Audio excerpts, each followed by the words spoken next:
Hello, everybody. Welcome to Darren After the Credits, number 59. I'm Darren. This is Taz.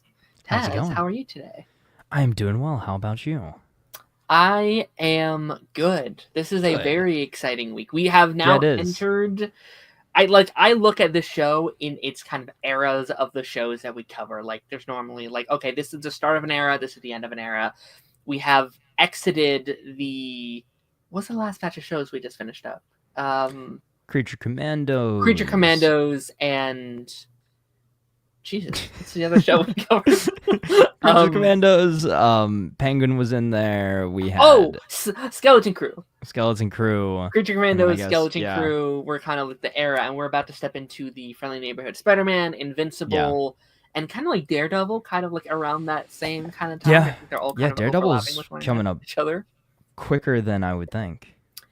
I am. I'm gonna try my best to get finished with all these Daredevil shows or like these I Defender think. shows. Yeah, I think what was it? IGN posted something today. Was like, okay, if you start today, here's your like leisurely pace watching of. It was just Daredevil, but I Yeah, know you're trying to get through everything, I right? want to get through. I now have to get through 11 seasons of TV in a Oh my month's gosh. time. I don't That's know. Like I'm trying to now figure out. It's like okay, I don't know if that's realistic. What can I cut corners of? I'm like, okay, I've technically seen Defenders at one point in time. mm-hmm. Maybe cut that out. Yeah. Maybe like season 3 of Punisher. Maybe right. Just like where can I Right. You could cut Iron maybe Fist? cut out Iron Fist. I Yeah. might just cut out Iron Fist. Maybe the final like as I haven't even seen it actually. The final season of Jessica Jones. I want to go back and rewatch that or watch Yeah. it for the first time. But Let's say hi to our comments really quick. Hello, stranger. What's going on? hello. What up, Phil? What up, Phil? Yo. Great to see you again. Hello, Jeffrey. Jeffrey says, time to come How's into it another going? fantastic stream. Thank you so Well, much. thank you. Fantastic, you say. Ooh. Well, we have the stream for you. I love, God, I hate that movie. I hate Fan Four Stick so much. But I am so happy that movie exists for that meme alone. Just like, wait, say that again? Say Yeah. what'd you say? Say that again. I don't I use that meme like at least once a month. It's so funny. It's so good. What up, Ronan? How's it going? Hope you're doing well, my Hello. friend. Junior said, no, Iron Fist is good in my opinion. It's not as bad as people say. I do want to see it just to see Yeah. what the huss is. And especially like season 2. The way that it ends is I interesting. hear season 2 is good. Yeah. Yeah.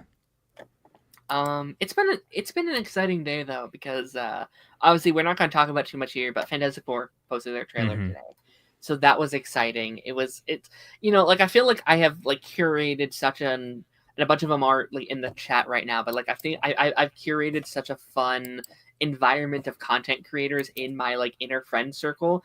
So much fun when a new trailer drops, and it's like all my friends are also putting out the same exact video, being like, oh, here's our thoughts on this really cool thing. So I think trailers these last 6 months have been really fun now that I've kind of been brought into like a whole new kind of friend group, if you will. Hello, One Marvel fan, how's it going? Hello. But no, that was fun. Did you watch it at launch? Like yeah, when they had their so countdown? I didn't watch it like right when it came out, but I planned on watching it when I had a break at work today. And the reason I did that, I was like, I know a ton of people are going to do reactions and stuff like that. Yeah. I haven't covered a ton of Marvel stuff on my channel outside of like reviews from movies and things like that. So I made the executive decision. I was like, all right, I'm just going to watch it, get it out of the way, because I knew we were going to potentially bring it up tonight on stream, and I wouldn't have time to get a video up between now and then. Yeah. So I'm like, all right, I'm going to watch it, and then if I like it, then maybe that'll be whatever my next video is, do a little like a more in-depth kind of breakdown rather than the standard reaction. And I will say, like, at the beginning, I was somewhat whelmed, but only after I kind of went online, saw the rest of the reactions, and saw actually High Top Films brought up a really good point and that's what I brought up when we were on Party Nation, is how it felt very much so distinguished and separate from all MCU projects before it. Like, it didn't necessarily feel like the traditional MCU movie. It felt like its own genre of film. And I think that puts it in the most interesting spot. And I'm very excited for it. I think the cast is great. I think the design that they're going for, this kind of like classic look and feel to this universe that they're starting off in, it is a very unique take. And it brings it back to, I guess, really the classic feel of this Fantastic Four group of characters and this family and Yeah. everything like that. And I think that'll be very fun to see. And I know that the biggest thing is that it comes out in the same month as Superman. But you know, we got to see them both. That's so, like it's so easy to get inside the like mumbo jumbo of like what's is gonna do better, which is gonna be better. It's such a cool it's such a cool year for everything Yeah, that's coming out on both Marvel and DC. It is such a good time to be a fan. We're about to go over all the TV shows that are coming out this year. yeah. We're a bit late on that, but when I was like compiling, I came up with about 50 shows here just in Oh terms of wow. like the overall stuff. Like obviously we're not covering nearly, Yeah, like not even half of those everything. shows. Yeah. But it's still like what a cool year. Like even if you don't watch half of this stuff, there's something Hmm. for everybody. If it's in the movie world, the TV world, books, like TV, there's so many cool stuff right now. It's so Yeah. sick. Yeah, I think we discussed it a little bit last week, was that this feels like the first like content rich, content packed year in quite a while. Yeah. Like it feels like a classic content year as far as movies and TV goes. You know, DC's putting their hat back in the ring. Marvel's got some big movies coming out. Right. Really, the only thing missing is Star Wars. Like we have Andor on the TV side of things, but we're Yeah. still waiting until next year for Next year. Mandalorian and Grogu, and then hopefully after that we'll be in more of a regular rhythm as far as Right. as content goes on that front. I mean, I think there's a rumor that there's going to be another Star Wars animated series potentially this year or maybe next year. I know Um, Visions is this year, but besides that, I don't know if there's yeah, something else. I would if I had to put money on it, it would probably be another Tales. So we had Tales of the Jedi, Tales of the Empire. I'm hoping for Tales of the Sith. That is what I really want to see, and I Very think cool. that's what a lot of people who enjoyed those little kind of small mini series Hmm. would like to see as well. Sherner says, I feel like they have to get this movie right because we need a good Fantastic Four movie, and if it's Yeah, bad, that's just going to suck. But I feel like the trailer is really good. I agree. I mean, yeah. I don't know. I will stand on business. I love those two, like those early 2000 movies. Those were some of my first like superhero movies that I saw. Hmm. Like they just came out at the perfect time. I Oh remember yeah. seeing Rise of the Silver Surfer like on not like it wasn't even on cable, but on like regular like just television. It was just on the like TV, and I remember being like, what a what a cool, because I think it that actually may have been my first ever like proper superhero movie that I ever Really, saw. At really. least like the bits and pieces I saw on TV. Um, Yeah. so yeah, I mean, like I was saying, like I was just talking about it on Party Nation, but like this has been in such a long time coming in terms Hmm. of this movie. Like I've been like last year we talked about all those rumor castings back when you were on the Hmm. pipeline, those early episodes. Yeah. Yeah. By the time this time last year, I was sick of Fantastic Four. I was like, just cancel it, because I was like, it's Right. It's like you just all can't this get back a and forth. like you can't get a director down, you can't get a writer down. The cast changes every week. I was sick of talking about Fantastic Four, and then they Yeah. officially had the cast and they put out that poster with the cast. And since then, this has been such a fun ride getting to this exact moment. Oh yeah. Um, so Has yeah, it I'm been like a excited. year exactly The since? last February is when they announced the cast of Yeah, that's what Fantastic I was gonna say. Four Is if I remember correctly, that in that original poster. poster Yeah, was like a Valentine's Day styled, thing. So yeah, that right. makes sense actually. That they waited until till now to give us our first real trailer, even though I'm sure Yeah, most of us have seen the leaked footage from Comic-Con and everything. yeah, and it's so nice to just like see the ball rolling in such a fast way, where it's like, Yeah. okay, because like that's really when the movie was like in production from that point onward.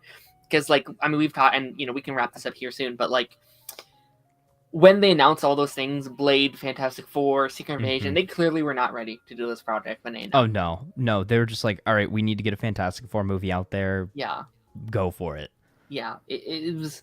and I pray that they don't, that they take from that lesson. I was like, okay, announce just the next like 2 years worth of projects, right? Yeah. And I do think we're heading towards another one of those because we don't know. I guess we kind of know, but like I'm waiting for like another like, okay, this is the slate for the next like 3 years. Right. We don't know the in between movies of Right. Doomsday and Secret Wars, and there's always that back and forth. Like I remember seeing that thing with Benedict Cumberbatch. He was like, "I don't know if I'm in the next Avengers movie," and then he's like, "Oh, actually, you know Guys, what? I Don't am." listen. Don't listen to me. I actually am in the next Avengers movie. Yeah. Don't trust anything that I say." Right. Right. And it's crazy. We're done with Phase 5 this year. Thunderbolts wraps Phase 5 of the MCU. So, like, we know all of Phase 5. We don't really know Phase 6 really at all. Like, what we have Vision Quest, Daredevil Season 2, Avengers, stuff like that. But, like, there's... I'm guessing we're going to get Doctor Strange 3. I'm assuming Spider-Man 4 is going to be somewhere Spider-Man in there 4, too. We know. That's next year. Yeah. So... yeah, that'll be interesting for sure. I mean, speaking of Spider-Man 4, I feel like this is like the best transition we're possibly going to get.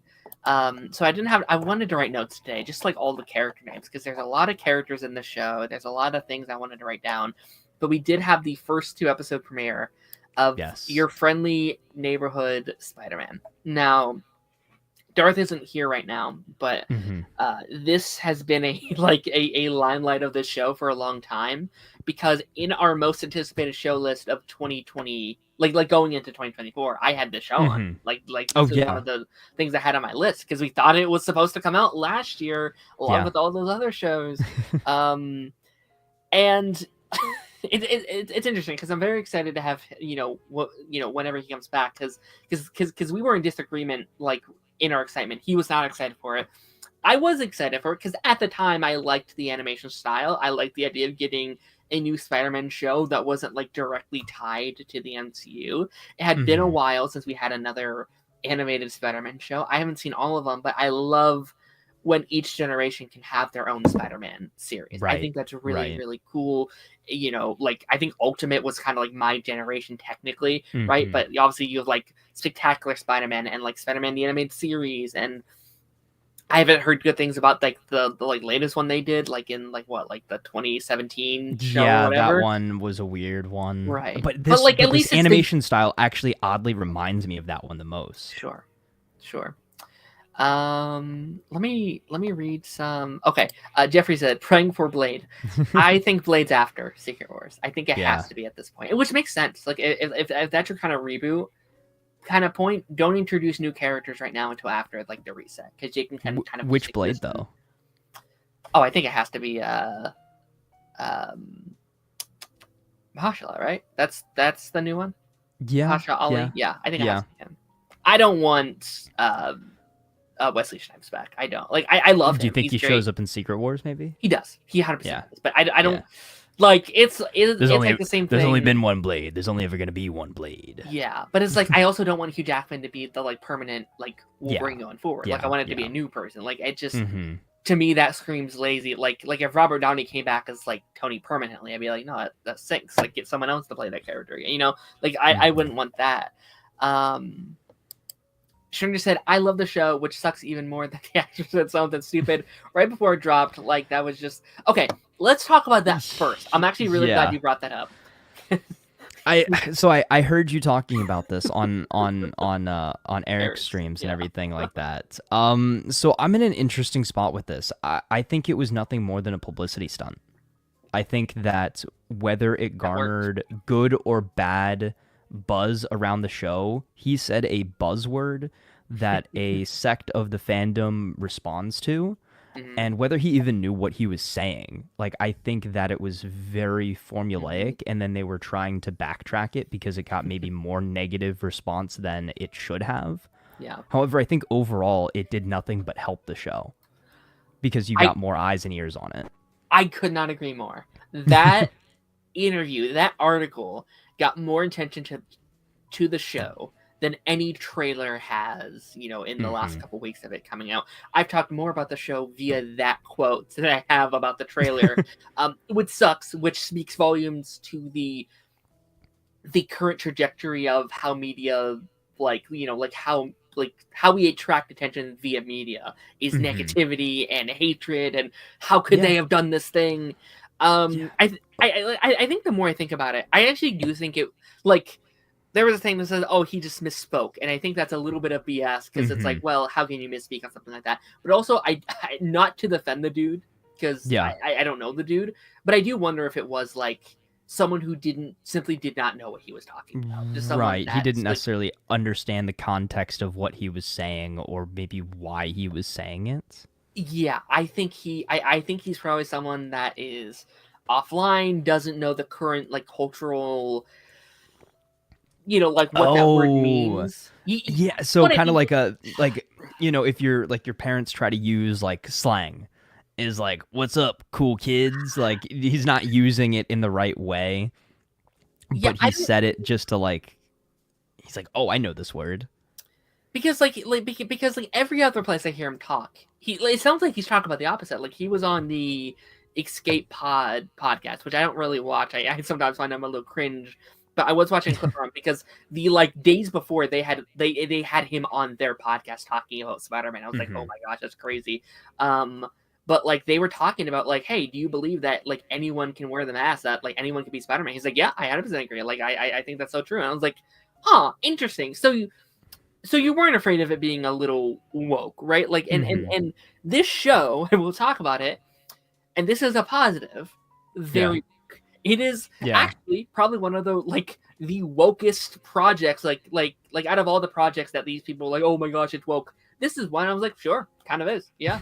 Which I like. I think that's a good Yeah. thing. I approve of that. But it is like it simply is, and I think that's cool. I just think it's such a weird argument whenever Yeah, people bring up like superhero projects and things like that getting somewhat current with the times and I guess for a lack of a better term, somewhat political and things like that. But that's what they've always been. Like it's yeah, always yeah, meant to show like this, a representation of the real world, but with superheroes. yeah. And it's just like going back to like Green Arrow, right? He's a character that does that all the time in the comics. Yet people got a little upset when there was like a somewhat maybe agenda driven episode or something like that. So it's just like it comes with the territory. Kaz, you weren't here inside the spring when we were talking about X-Men 97. Mm-hmm. Every week on here, I had to get on my soapbox and just scream how goddamn stupid it was. It was like my X-Men's gone woke. How could they do this? You don't That's know the whole point of the X-Men. you, if That's the you whole point. They are an allegory for, inequality in the yeah, world. That's I the whole point. if you think X-Men gone woke, you simply have never watched any piece of X-Men media Yeah. ever in your life. That original show had like this like wheelchair mutant where his power was a wheelchair. Like it's I can't Yeah. with those people sometimes. Yeah. And like that's I think like the stupidest example of that like thing. Yeah. But no, I mean, as far as the show itself, like obviously it's been a long time coming. This was announced Mm-hmm. back in like 2021, 2022, along with Yeah. Marvel Zombies, and I think a new season of What If, and a couple of other things that like we were going to be Mm-hmm. getting, like X-Men 97 as well was kind of among that group.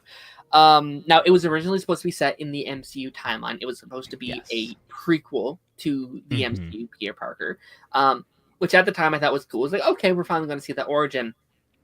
But now that we've got it, I am glad it's not.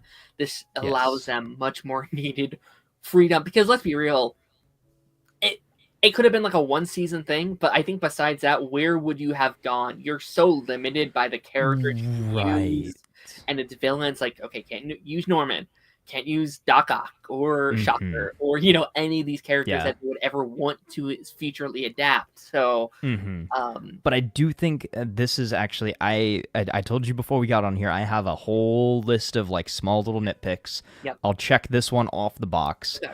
because I do find it very obvious that it originally was set in the It MCU. was. Like there are remnants of that. The character design of Aunt May, the way that Peter kind of acts and talks actually sounds very much so like things that Tom Holland would say.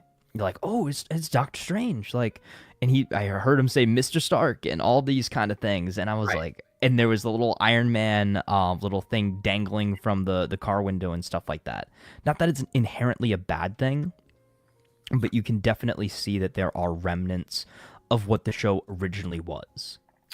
And we can dive more into this and like what it means. It feels like a what if to me. It feels like, and I think this is the point. Like I think they've talked about. I think this is the point.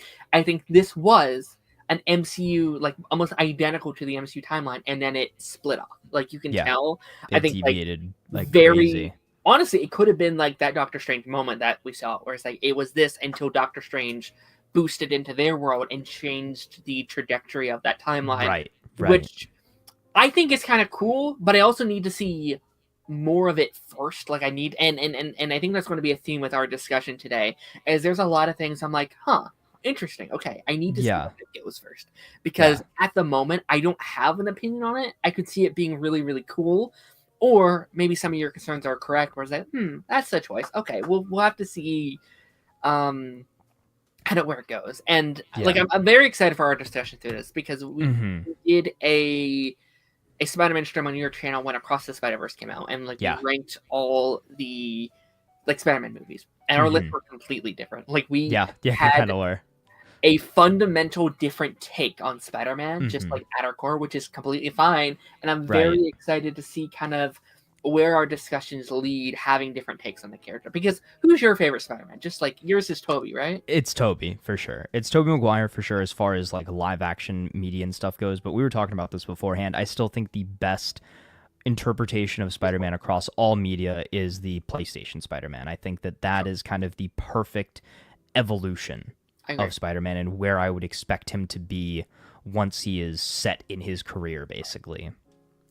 Yeah, and like that's interesting, because like, your favorite's Tobey, my favorite's Andrew, just in terms of like an actor playing the character. But I think we both agree PS4 is like the peak of Spider-Man, and I would also argue maybe our second place may be Spectacular Spider-Man. I feel like we might. I would either say Spectacular or 90s Spider-Man. 90s Spider-Man, yeah, sure. Yeah. So yeah, like, and again, I think stepping into this show is very interesting, because going in, I was telling people on streams I was on, this is going to piss people off. This is a different take on the character. Yeah. And if we've learned anything, people don't like different takes on their characters. The change is hard for people. So I was very curious to see what they were going to change, what they weren't. Let's talk about that a little bit, because you said that was one of your big critiques of the episode, is you didn't like some of the things that they were changing about the show. So what are the changes that you weren't a huge fan of? So I yo-yoed back and forth so much, really, even in the first 10 or 15 minutes, right? I got so excited when we got an Uncle Ben reference. However, I almost immediately revoked that excitement when I realized Uncle Ben died before Peter got his powers. Yeah. Which opens up a whole can, instead of a can of worms, a whole can of spiders. Right? The whole thing is he should have his powers, and he should have made that choice to not, not help when he could have. With great power comes great responsibility. Peter is responsible for Uncle Ben's death in pretty much every incarnation that Uncle Ben exists. However, what this show is implying is that he had no control over Uncle Ben's death. Is he just died? He's dead, yeah. So again, happy that they mentioned Uncle Ben, not happy that they took that big pivotal character trait and moment away from Peter. I'm curious, because I agree right now unless they do something to be like, oh, okay. Like I'm waiting for a potential moment that's like, this is the reason we changed this. This is the reason they altered this part of his origin. Because I also agree, like when that scene happened, I was like, oh, he doesn't have his powers yet. He's dead. That is such a pivotal point in Peter's character. That is such a massive part of who he is.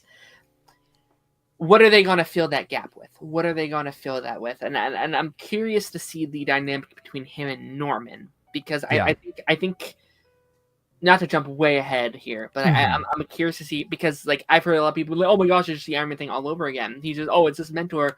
I think the difference is that Norman isn't going to be a good thing for Peter. I don't think, Yeah. right? The difference is Iron Man wasn't evil. Yeah.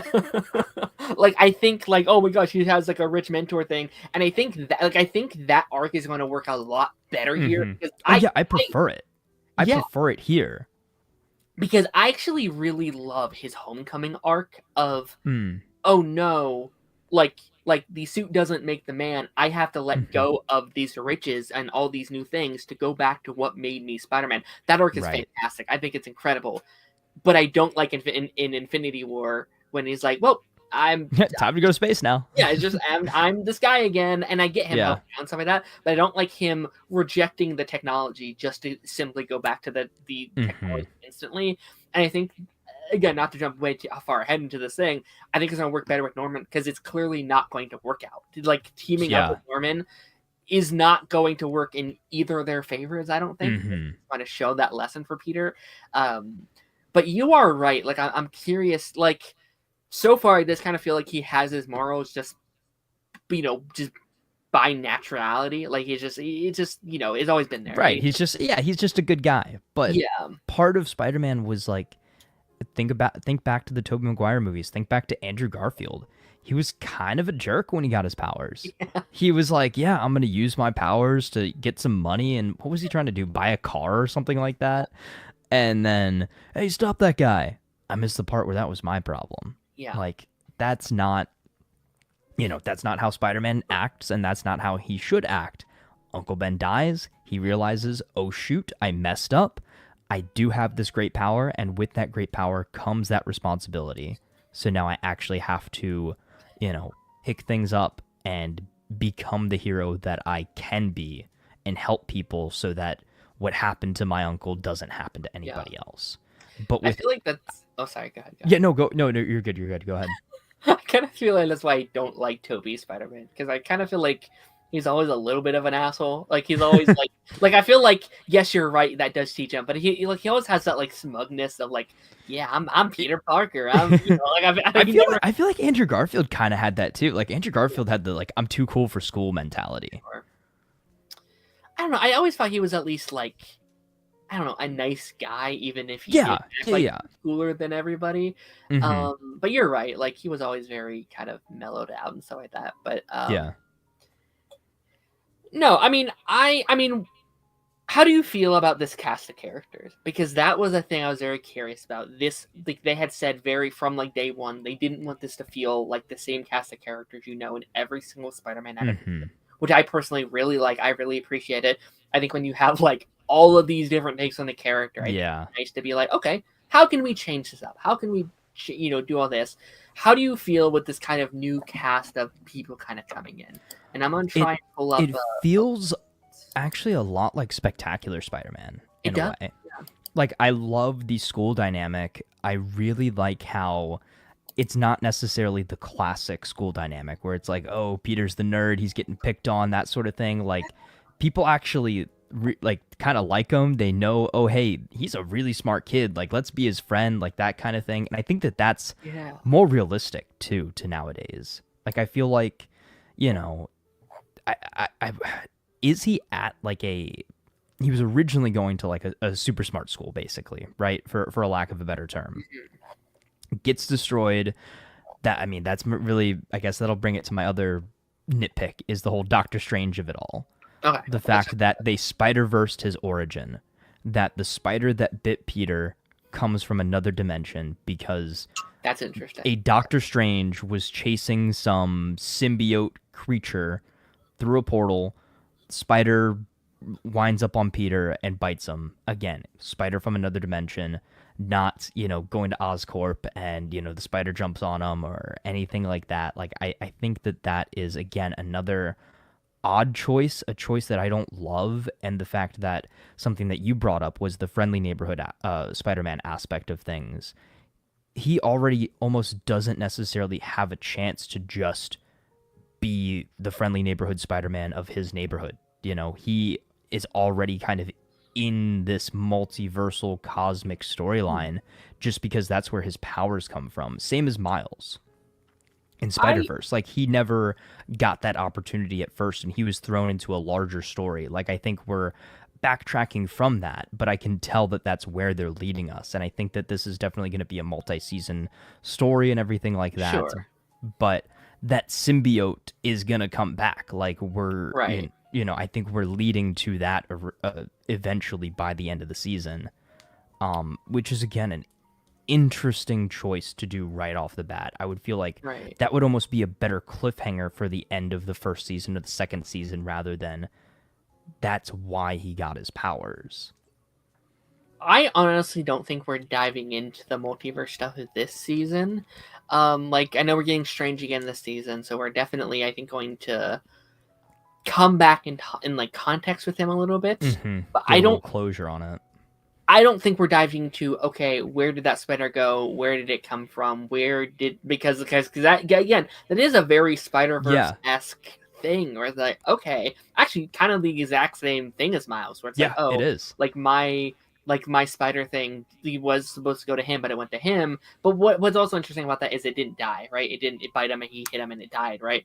It's he's bit him and now he's going somewhere else. So like, what else is out there in terms of like, oh, who is it going to bite next, right? Right. Which brings it to the other portion that this feels like a combination of every other Spider-Man. It does.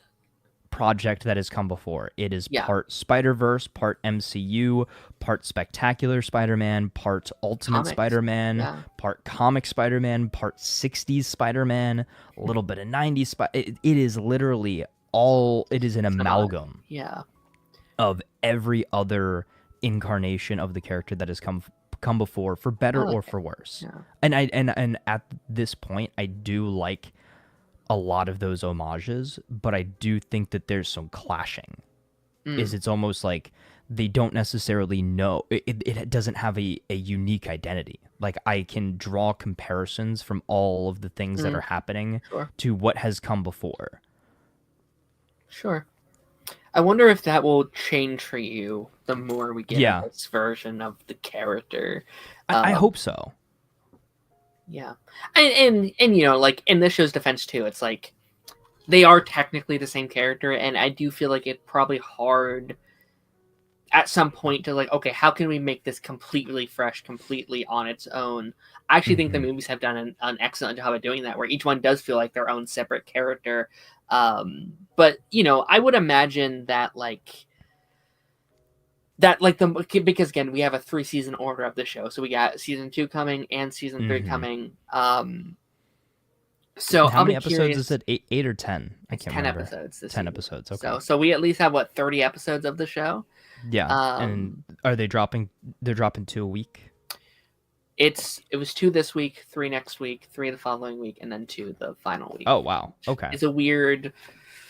But I kind of like that though. It's better than Creature Commandos having like a 23-minute episode with 5 minutes worth of credits, and they call it a 30-minute episode. Yeah, I think I would rather just do 1 more week where it's like 2, 2, 2, 2, just so it's like 5 so weeks even. instead of 4. Yeah. But it makes sense though. I'm guessing that these are split up into arcs. I'm thinking they're arcs too. Like like the Clone Wars. Clone Wars had anywhere from a 2 to 3 episode arc to upwards of like a 4 or 5 episode arc. Right. And yeah, Jonathan, like this is kind of what I was thinking, where it's like this season feels so much like the MCU Spider-Man. I'm curious, as it evolves, will it kind of get to turn into its own identity? Exactly. I definitely think that's the case, and I think there's a lot of ideas in these first 2 episodes, a lot of things that they throw at you really quickly. And again, like I think my take on the show so far is like, this is good. I like this. I do like this. But I need more. I need to see what it does. I can't completely judge it so far, because it's just like people are saying, where is it? Too short. It just like these episodes feel too short to just base it on these 2 episodes. So I need more of that. Let me read some of these comments. Obviously, Stranger says the episode felt too short, though. I feel like it started the episode and it was over. Yeah, that's just, I think, the 20-minute thing. It's sometimes tough to watch. I mean, I like it, but like it's tough sometimes to watch a 20-minute episode weekly. But if you watch them back to back, it's about 40 minutes of worth of content. Yeah, so that's what you would have gotten in a normal episode. And I'm almost viewing it from that angle. Like, yes, they are 2 separate episodes. You can watch them separately. but you're still getting the same amount of story that you would be getting if they dropped one long episode. And I, in a weird way, would almost rather them just drop the one long episode rather than splitting it. Yeah. Especially because episodes 1 and 2 picked up immediately after each other. It was like there was almost no reason for them They to felt like one to split. episode. Yeah. Do you like the theme song that they have? I originally liked it, and then the kind of rap portion of it, I don't love. Interesting. I really do love the homage though to the classic theme. But I don't love the new elements of the theme, if that makes sense. Okay. I like the sequence, I like the design of it, which really again plays into the fact that the show looks like a comic book in the same way that Spider-Verse does. But I think it's like a made for TV Spider-Verse, if that makes sense. Yeah. And not in a bad way. And what's your thoughts on the animation? Because I will say, I really wanted to love it. I wanted to defend it. I wanted to be like, oh, this is why they're doing it, and I get why they're doing it, why it looks like this. I still don't love it. It still takes me out of the show for me personally. I don't think it takes me out of the show at all. I think I've seen Spider-Man with better animation, which I think we're almost subconsciously comparing it to things like Spider-Verse, and I know that that's not realistic for a TV show, but it still has those elements. Like, I love when we see the kind of split panels, and it looks like we're changing pages of a comic book, and I think to be able to get that, I guess, idea across and that vision, if we have to sacrifice some detail in the animation, some of the animation quality, I'm willing to do that to preserve the style that they're going for. Yeah, I think that's it for me. I think I love the style. It's a fantastic style. I love what they're doing. It looks like a motion comic. That's sick. Yeah. I just don't like the anime. I think the animation could be stronger. And again, I hope they get more money as they go in to put a little bit more into it. But I don't know. I think by the end of the season, though, it won't bother me because I'll be so used to it. I think once I get used to it, I'll be good. Animation for me, I love animated stuff, and I think if you have a great story, if you have those great characters, I can look past some weak animation. Invincible gets thrown around. I don't like the way it looks a lot. A lot of the time. And I've never had that problem, but I understand people who do. But it's okay, that's fair. But if everything else is at 10, I don't really care. At the end of the day, the story matters more. I would much rather have a great story with terrible animation rather than the most beautiful animation I've ever seen, but a bad story. Yeah, for sure. For sure. So I want to bring up, I saw an article that was here are some of the Marvel heroes that are in the show that they've established through the show, and who and as someone who isn't an expert on the comics, I thought, oh, okay, that's cool. I don't even know who a lot of these characters are, but it's at least cool to see kind of oh, that's what they're doing. And will they play a role in these characters kind of going forward? So obviously the one I did know about was Nico. I knew about Nico through Runaways, which I saw a season and a half of that show. Were you excited to see her in this at all? Do you have any? Yeah, so it was funny. When I was watching the show, I was trying to pinpoint. I was like, that name sounds familiar. That name sounds familiar. And then it wasn't until I actually saw you talking about it that I was like, oh yeah, Runaways, duh.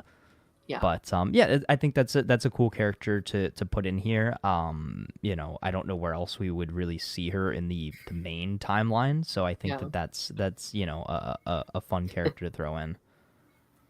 You think she's gonna because I guess in the prequel comic they kind of maybe reference a Runaways thing or whatever, but you think we're ever going to see any side of the cosmic magical side of her character? I think potentially, especially if Doctor Strange is going to continue to play a part, maybe that's how we backdoor into the magic side.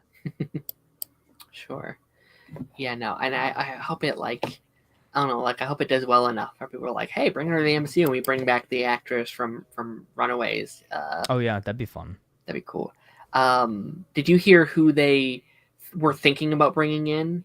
No. And in her role, they were okay, we want a iconic Marvel character to be Peter's best friend in this world, and I guess they almost went with Jessica Jones, a down Jessica Jones, and I was like, That would have been kind of Interesting. interesting. Like, I think he Yeah. could have leaned into like the PI aspect of her character in like a high Yeah. school setting. Could have been Oh kind of yeah, cool. that could have definitely worked. Almost like a Mary Jane kind of thing, where it's like, oh, they're both like investigator people, whatever. Yeah. Well, which again, this also again reminds me of now Ultimate. Remember who were his friends at school? He had Luke Cage, Iron Iron Fist, Fist, yeah. White White Tiger. Tiger, yeah. Yeah, Nova, right? yeah, no, yeah, like That's still the only Nova I really know. Like, I don't really yeah. know another take on Nova and stuff like that. So, and Hmm. Iron Fist, really, like, I kind of hate Yeah, saying that because that sounds so bad, yeah, but like, yeah. this one, no, I'll be honest, I don't know this character. Pearl Pagan is Wave. Now, when they said like I was like, oh, okay, is this Betty? Is this like which one of his like love interest is it? And I was like, Pearl. Who's Pearl? I don't know. Wave. I Yeah, don't know I'd this I'd character. never heard of this character before the show. So That's interesting. This one's interesting too. We have like a Hulk character in this show. Do you yeah. think I like from my understanding in the comics he takes over for Bruce Wayne or Bruce not Bruce Wayne Bruce Banner in the comics? Potentially, I had thought that he was an. Didn't they use him as an Iron Spider as well? Ooh, I don't know. I can't remember which. What's the name of the Iron Spider that's not Peter? Oh, I don't know. Um, Trying to look it up. Iron Spider. Yeah. Okay. cool. Usually Peter Parker before Amadeus Cho takes up the Iron Spider mantle. Okay, that's what I Gotcha. was assuming that they were I mean, setting that up would make a there. lot more sense. Yeah, That would and like make you said, the other spiders out there. So maybe yeah, he's going around, and we're gonna get a a spider team up. right. I've heard of Fitness, but I don't like. I'm not gonna sit here and say I really know much about that character either, which is cool. Like if we adapt all of these different characters, you are introducing me to a whole new line of comic book characters that I probably wouldn't have been introduced otherwise, which is Yeah, it seems like they're really really sick. doing a lot of deep cuts. Yeah, which is like you said, characters that the main MCU are probably not using for a long Mm-hmm. time, if ever. Right? Yeah. Like I can't see them using. I don't know who this character is. Fitness. Like I can't see them really doing that. I also don't know this character. Asha. Yeah. Like it was cool to have like a like Wakandan character in here, and like you had her Mm-hmm. bracelets that are from the Black Panther movie, which I thought was Yeah. really cool. But I think that has some pretty big implications too. Is the fact that this universe is so lived in that Wakanda is just known. You Right. know. It's very lived in, right? Like we have Yeah. Captain America, we have Iron Man. I saw someone point out, which I thought was really interesting, that Doctor Strange doesn't seem to be in our timeline, but that would kind of make sense with like if it is MCU adjacent still, where it's like, well, maybe Mm-hmm. he's just not Doctor Strange yet, right? If this is Potentially. set in Yeah. like 2016, the same time like a Civil War would be taking place, Mm-hmm. it makes sense if he wasn't I don't know, just wasn't around yet. Yeah. So is that confirmed as far as what year it's supposed to take place in? I, no, but I'm just thinking because of that Civil War esque scene that's like paralleled, like in like at the end of episode 1, where it's like the exact Civil War scene, but for Mm-hmm. Norman instead of Tony. So to Yeah. me, that kind of feels like maybe where the split happened. Yeah. And they're not on here, but I did see, I was wondering about like Tombstone, because what Lonnie, like his friend that he's Oh met in school, yeah. that's just Yeah. Tombstone, right? Like in the comics, that's Tombstone's name. So are we doing like an Potentially. age down Tombstone that Peter goes to school with? What's his name? Lonnie, isn't it like Tombstone. Lonnie? Again, Lonnie Lincoln. Lonnie Lincoln. Yeah. Yeah. Is it going to be his dad or something? Where it's like, oh, his dad, he just shares the same name as his dad. Because Mm. I actually kind of don't hate the idea, because like we've already talked about like, oh, he's very liked in school, and like I know that's been a complaint for people. Well, he's popular. I was like, okay, but for how long? Like, I Yeah. kind of don't hate the idea that he's popular at first, and because of Spider-Man, he loses it. That makes him lose the connection of the people in his life. Yeah. You I know, was like, honestly thinking he was supposed to be Flash Thompson at first before. yeah, Yeah. yeah. But Like, I'm guessing we're not getting characters like that right now, at least. or yeah, they might wait because we still don't Mm-hmm. technically have like a love interest for Peter yet. I mean, I guess we have Pearl, right? I guess Yeah. Pearl would be a love interest, but I don't know if that's the direction they'll go for it. Like you have Ooh, Nico, but like, I had an idea. oh, I had an idea. there was an idea. So, uh, Lonnie Lincoln, if that's his name, or Yeah, yeah, if that's his name, that maybe is Tombstone, maybe not Tombstone. Right now he's Peter's buddy. We don't have like a Flash Thompson or an Eddie Brock or anything like that. However, I you make think him you Venom. brought up yeah, you brought up a good point. He's friends with Peter right now. He thinks he's the greatest, he's smart, whatever, but what if things start going downhill? He starts Yeah. getting, jealous of him, that sort of thing. And we got a Venom creature at the beginning Cool. of Yeah. the first episode. What if maybe it's not maybe it wasn't an interdimensional multiversal portal, but rather just maybe a time portal potentially? Yeah, time travel. Yeah. And that was a future version of this character who has become some sort of Venom creature. That could be fun. That's That could be fun. my tinfoil hat theory for the day. My only subject to that is I do think he looked so different because he was from like a weird kind of multiverse. Like it looked like some kind of like Craven like Venom mashup, which like I thought was cool because he's from the multiverse. So yeah, there's these weird variants of these characters, which I quite like. But yeah, no, like I kind of don't hate the idea that like we're just kind of seeing this different origin of Tombstone, starting with him and Peter as friends, and it's like, well, maybe Peter does something to him, it leads him on a path of crime and stuff like that. That could be kind of cool because like right now he has a good home life, right? His parents love him. He has a good connection with his mom.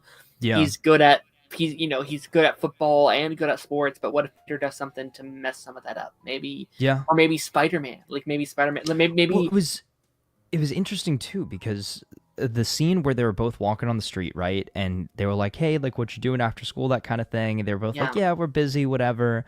And then he looked kind of upset that Peter didn't want to like hang out after school. Like maybe that's something that they're gonna dive into is like he's like the classic story of like, oh, the popular kid, whatever. But deep down, maybe he feels a little bit lonely because he doesn't have like any real true friends. Right. And maybe that's where we get that kind of connection. Yeah. So yeah, I would like to see them as friends for oh yeah, honestly, this whole season should have them be friends. Let some of these things simmer, like let these dynamics, because that's why I love so much about Spectacular Spider-Man was that you would let those dynamics simmer for sometimes an entire season to build up and build up and build up. Until it just steams over. And I feel like I got some of those vibes with how they're kind of doing some of these things. I know Dr. Connors was one of the big ones. So I was like, okay, he's going to have this one-on-one, like working side by side with Dr. Connors. Obviously, the internet had their raised bait of like, how dare they turn her to a woman? I was like, that's fine. I don't care. I was like, cool. No arm. That's all I need. That's Lizard. Yeah. Okay. Literally, Lizard has one arm. The end. Like that's it. That's it. That's all. That's the only thing that defines that character, really. I'm definitely gonna need Harry because we barely got him. Yeah, he had like one scene. Yeah. Yeah, and he's in an interesting spot. So,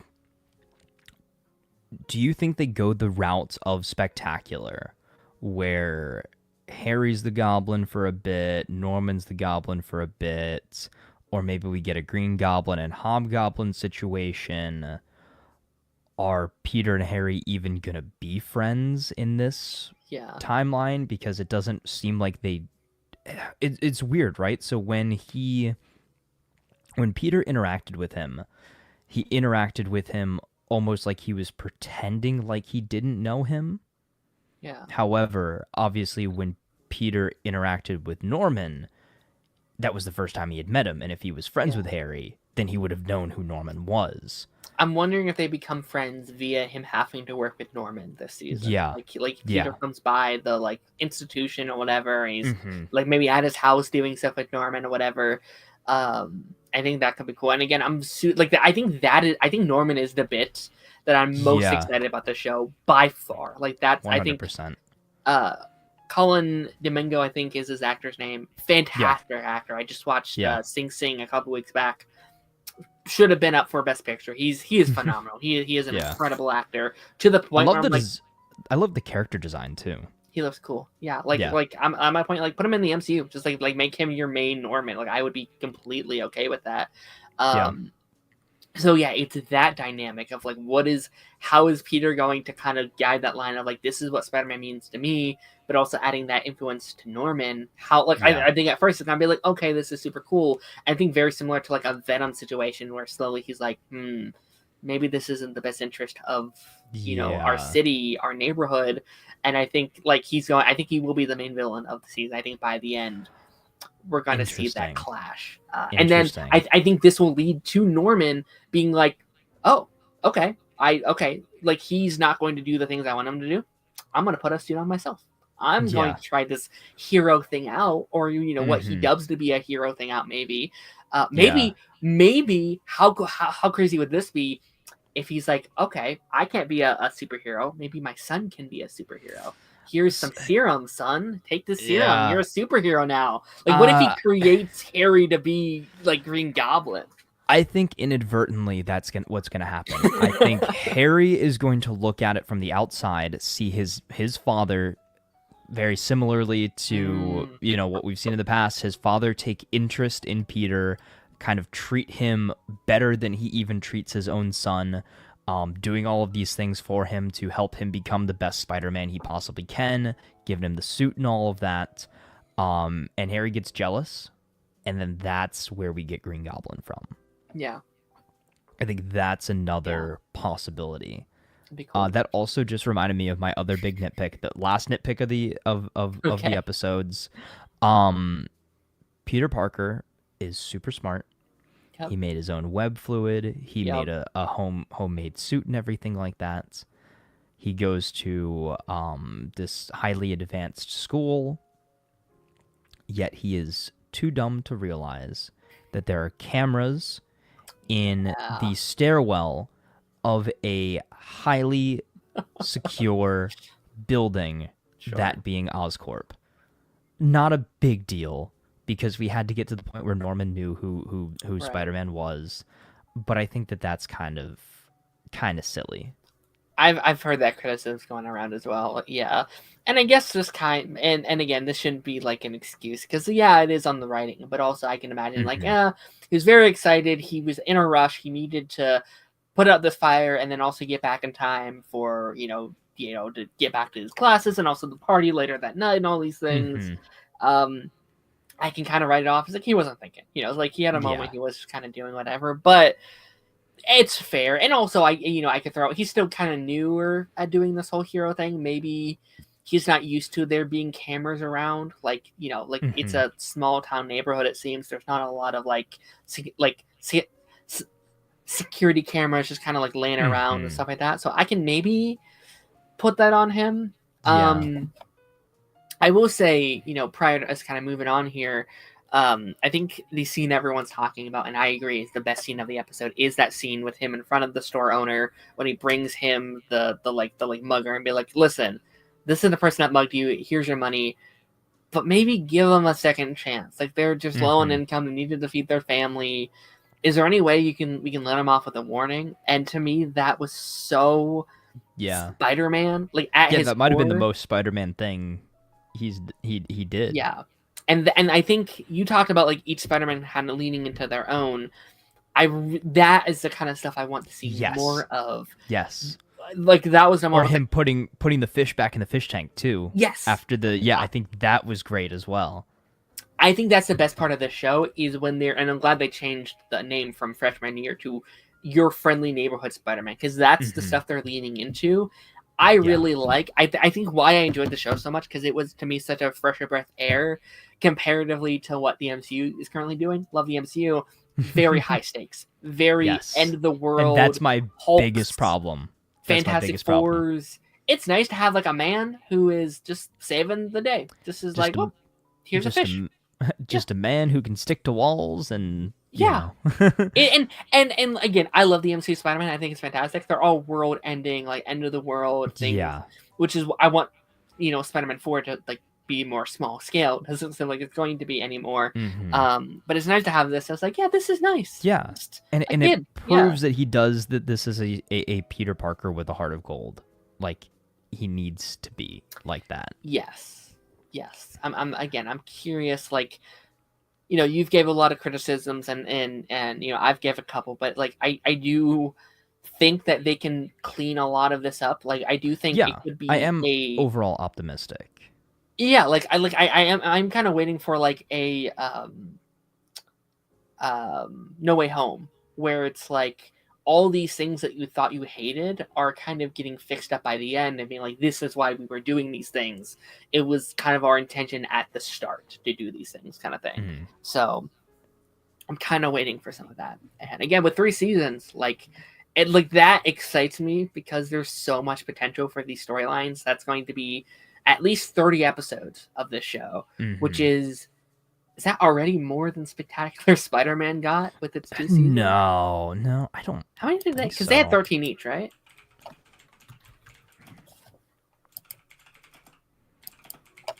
Didn't they have like 20 odd episodes or something? 26, 2 seasons and 26 episodes. So you're right. Wow. Yeah, they will have more. Which is sad. I really, dude, bring back Spectacular Spider-Man. Yeah. Did you see that actor's post on Twitter? No. What's the actor's name again? What was it? Josh Keaton? Josh Keaton. Yes, he made a post about this show. Okay, and I know he's come back to voice Spider-Man other times. He was in, was it Shattered Dimensions? Something else. I feel like. Let me see if I can find it.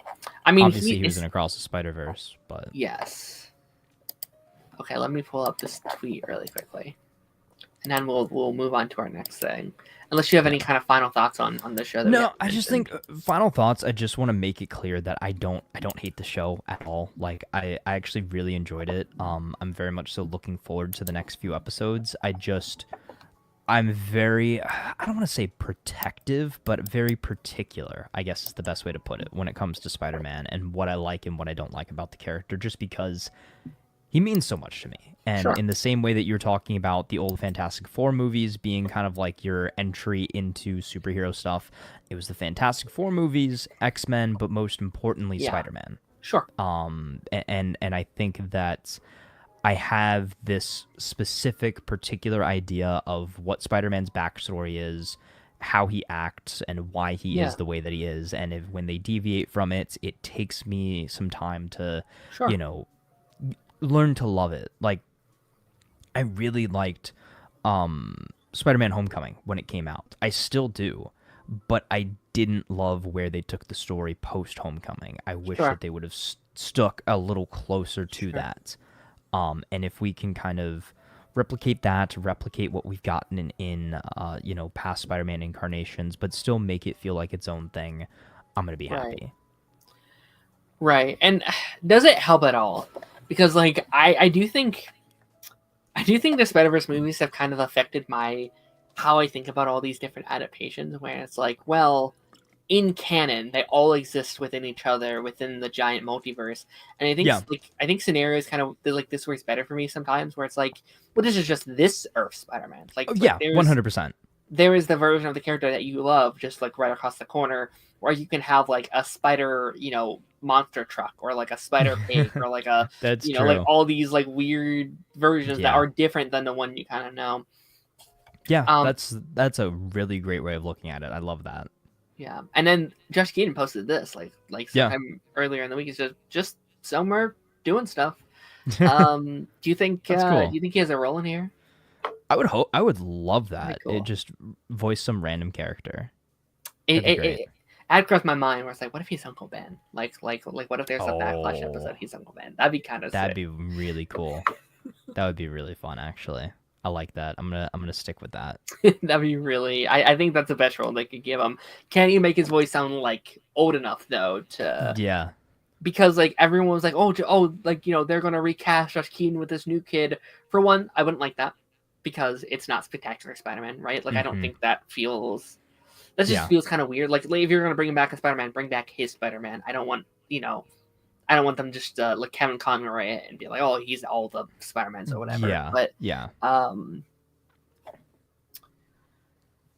Jonathan says they want to try and make Spider-Man more than just a street-level hero by having him fight the Avenger threats and doing... Yeah, which I don't hate, but I do want a Spider-Man movie that feels like Spider-Man, that has it's more small scale. And then you can go back to End of the World. I don't care, but I think there's a time and a place. One. Yeah, right. There's a time and a place for it. Think about how the 90s Spider-Man was laid out, right? So it was mostly small scale things. The largest, ideas that he got into were, a bunch of Kingpin stuff. We did do Secret Wars, which we're gonna get to. We got Secret Wars, and then we did the big, and then we did the big multiversal thing. Then we did the big, multiversal thing at the end. So, I haven't seen it, so I can't say. But yeah, you gotta, you've got to, yeah. I mean, started it and I haven't come back around. It ended in such a weird way, though. And then you've got Spider-Man Unlimited, which is kind of technically sort of connected to it, but not really.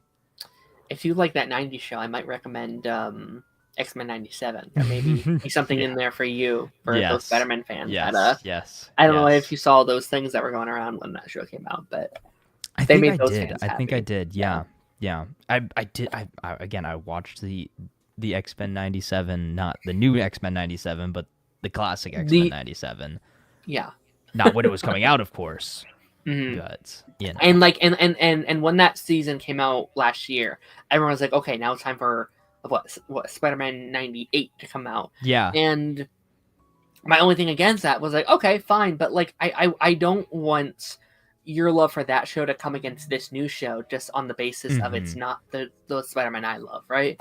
Yeah. Like I almost prefer this because like I don't know, like there's so much like bring back of the old in like every aspect. Not to say I wouldn't want that show, but also it's like it's nice that this is its own thing, like let this run its course. Let this run its 3, 4, 5, maybe 6 season run or whatever it's going to be. Maybe when we're in an in-between era. Yeah. Yeah, that'd be cool. And that's actually an interesting question. I know you haven't necessarily seen it with the old Spider-Man 98, but would you rather them bring that show back or bring back Spectacular? I mean, it has to be the one that I've seen with Spectacular. And I do have a hard time, like, I bet that show's amazing, but Spectacular is like really, really, really good. Yeah, Spectacular is really good. And Spectacular is really good. I mean, that show had 5 seasons? Spectacular had 2, right? 2 with 26 episodes. I think Spider-Man 98 had how many episodes?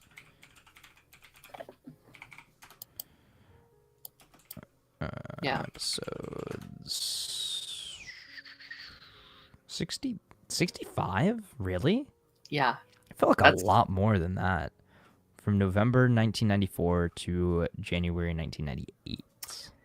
Yeah, I'm struggling to like commit to that show now because it's like there's so much current stuff I need to get through. It's like, do I commit to it or do I wait for maybe an announcement of something like that, like down the line, where it's like, oh, it's coming back. Okay, now I can binge watch the show. Yeah. Kind of like what I did with the X-Men last year. But yeah, it's funny. Spider-Man 98 is a show like I'll throw on episodes just like when I'm trying to go to sleep or whatever. I'll just put it on in the background just because again it's something I remember watching a lot as a kid. So I think I tagged you in the post like when I was watching it like during the summer once X-Men wrapped up. I was like, okay, I'm gonna watch it. That seems fun. And I did get to like the shocker moment, which I was because that was one of my main motivations to watch the show. Where I can see you wanted to get to your shocker meme. I'll chase you to the ends of the earth. It's so good. It's so funny. and I'm freaking out. You And can't run from me. my mom's just saying, I'm like, what? Like, what's the big deal? It's like, it's the meme. It's Yeah. the thing. Which I think is really funny. Shocker. I don't have it in my. I don't think I have it in my files anymore. No, I gotta get rid of it. We need to get that. Shocker. Okay, we're going to be moving on to the second part of the stream. Yes. I do that really quickly though. Yeah. While I'm gone for like the next 30 seconds, talk about Invincible season 2 because you have recently started your journey on that season. Tell the people how you are feeling. Okay, so I started my watch of Invincible season 2. I really did love season 1, and kind of my whole thing with Invincible has been a little bit interesting, right? Is I've seen everybody really love the show. I keep getting told, watch Invincible, watch Invincible. So I watched season 1, I think when we were in the gap between seasons 1 and 2, and it was right around the announcement of season 2. So I watched Invincible season 1. I absolutely love it. Then I end up watching that Adam Eve special when that came out. Really, really enjoyed that as well. Got super hyped for season 2. Season 2 comes out, and I'm like, oh, I want to see this right now. But I'm kind of busy at the time, so I'm like, all right, we're going to wait until the whole seasons come out, and then I'll watch it afterwards. I wait for the season to end, and then I just never really find the time to watch it. And I'm like, okay, I'll watch it this week, or I'll watch it that week, whatever. And then next thing I know, we are at the point where we are now, where season 3 is about to come out. So I'm like scrambling to try to finish it. So I watched the first 2 episodes. I really enjoyed it. I was kind of like confused at the beginning. I was like, what happened? Did I miss something? But I enjoyed it. I'm not necessarily enjoying these first 2 episodes as much as I enjoyed the first 2 episodes of Invincible season 1. I think Invincible season 1 hooked me immediately from the beginning because of that big stinger at the end of that first episode. Darren, you were telling me that season 2 is a little bit more of a slow burn. Mm-hmm. I've been avoiding all marketing for season 3. The only thing that I know is that we get to the black and blue suit. That is all I know about season 3 because it's kind of hard to avoid that. But I've tried to avoid pretty much all marketing for season 3. And yeah, I'm just going to try to blitz through the rest of season 2 as quickly as possible because I am excited for season 3 and I do love Invincible.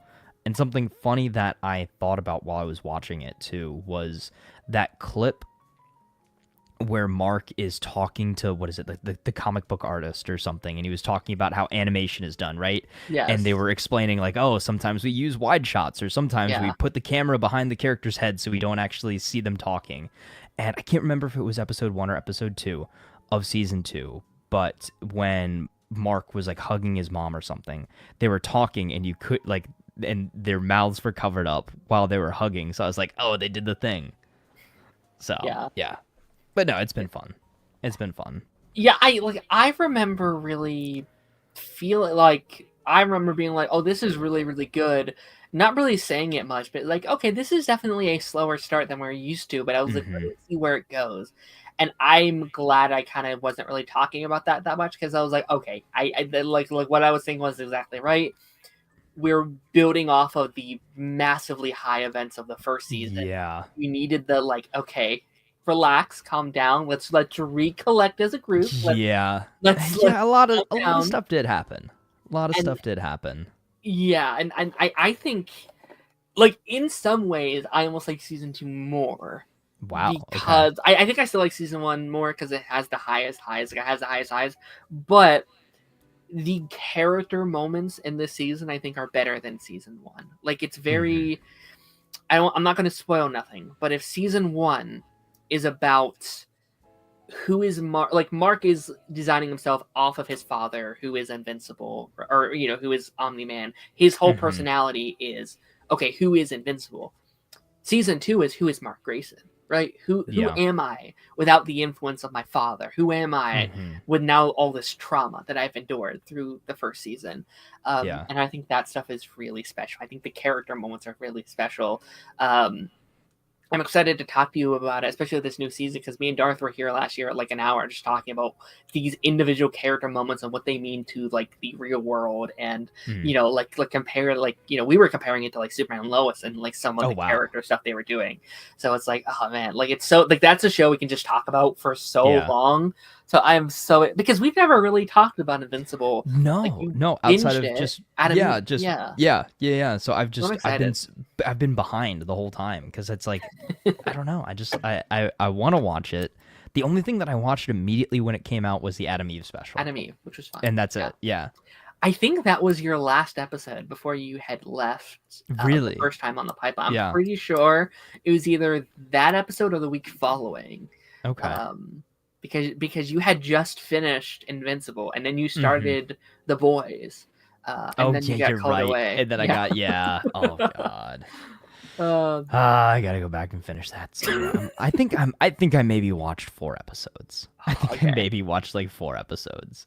And That's a whole then universe now. There's I like 5 know, different I know. spin-offs, and it's And here's the thing, I've watched so many clips and I keep doing this to myself, right? Like I get excited to watch a show because I see all these clips, right? yes, I do And that too. then I get Yeah. invested in something else. Like right now I'm hooked on watching clips from Dexter and Dexter Original Sin, the new show that came out. I'm just like watching all these clips, like I'm showing them to my mom because I know my mom watched all of Dexter. I'm like, "Oh, this is cool. Oh, This is sure. funny. This is whatever." And she's like, "Just watch the show." And I'm like, I know, I don't have the time right now. I'm just gonna enjoy I these clips and then I'll get to it. But yeah. I have never seen The Big Bang Theory in my life, but I've Uh-huh. seen like I pretty much know every season based on the clips. Yeah. And Young Sheldon, I've never watched Young Sheldon. I've seen, I think, every episode of that show just split up into the clips I've seen on TikTok. Like Yeah. it's kind of insane. But okay, we are going to be diving in to our most anticipated shows Yes. of 2025. Now, this was supposed to happen a couple weeks ago. Mhm. It just got kind of getting pushed back and back to the point. Some of the shows we're talking about are now either out or coming back next week or the week following that. Like they are here. Of course, Darth could not be with us today. He didn't die. I just sounded like I said that as if he was dead. He's not dead, I promise. He's just taking Important kind of Jedi day. business. Yeah.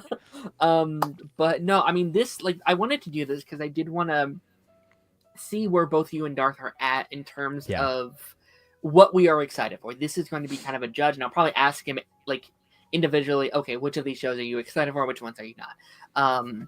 But I want us to be like, okay, what are we realistically planning on watching in this year? Mhm. What are we most excited for?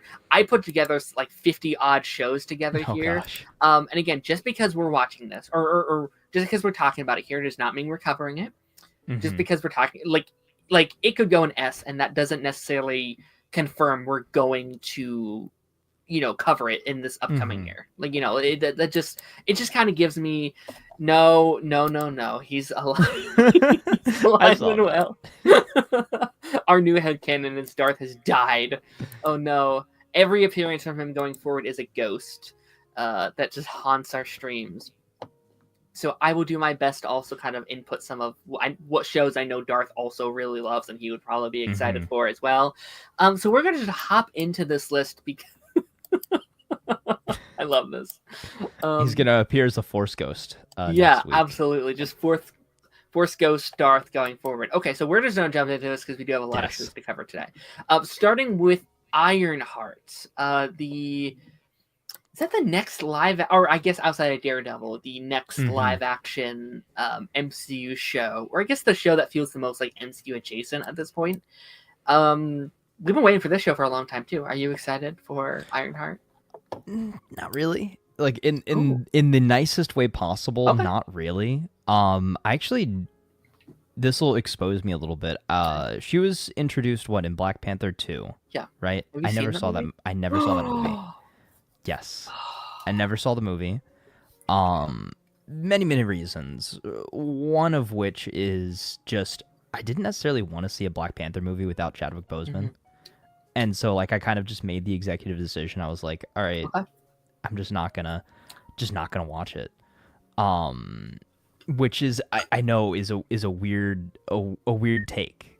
but it also kind of came out at a very busy time, and Sure. I never ended up watching it. I know Ironheart's been back and forth with what's gonna happen. Is it coming out? Who's in the show? It's one of those things. I'll watch it, if nothing else, just out of curiosity. Right. But I'm not excited for it, so I would probably throw it in like C tier. I Okay. would say D tier would be reserved for things that I have no intention of watching whatsoever. C tier would be like, yeah, I'm curious, I'll watch it. That's June, Stranger. It comes out at the end of June. June. Oh wow. That's interesting because I Yeah.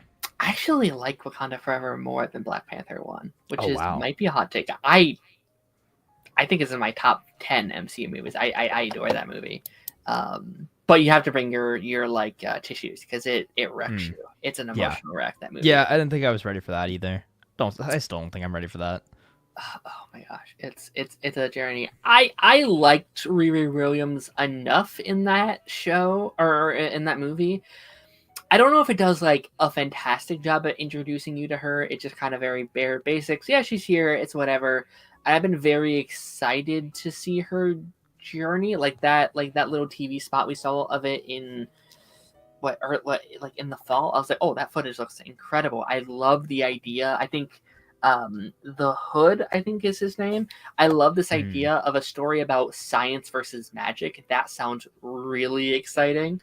And I do think the show will also be heavily setting up the Young Avengers. I'd give it a B. I think for me personally, just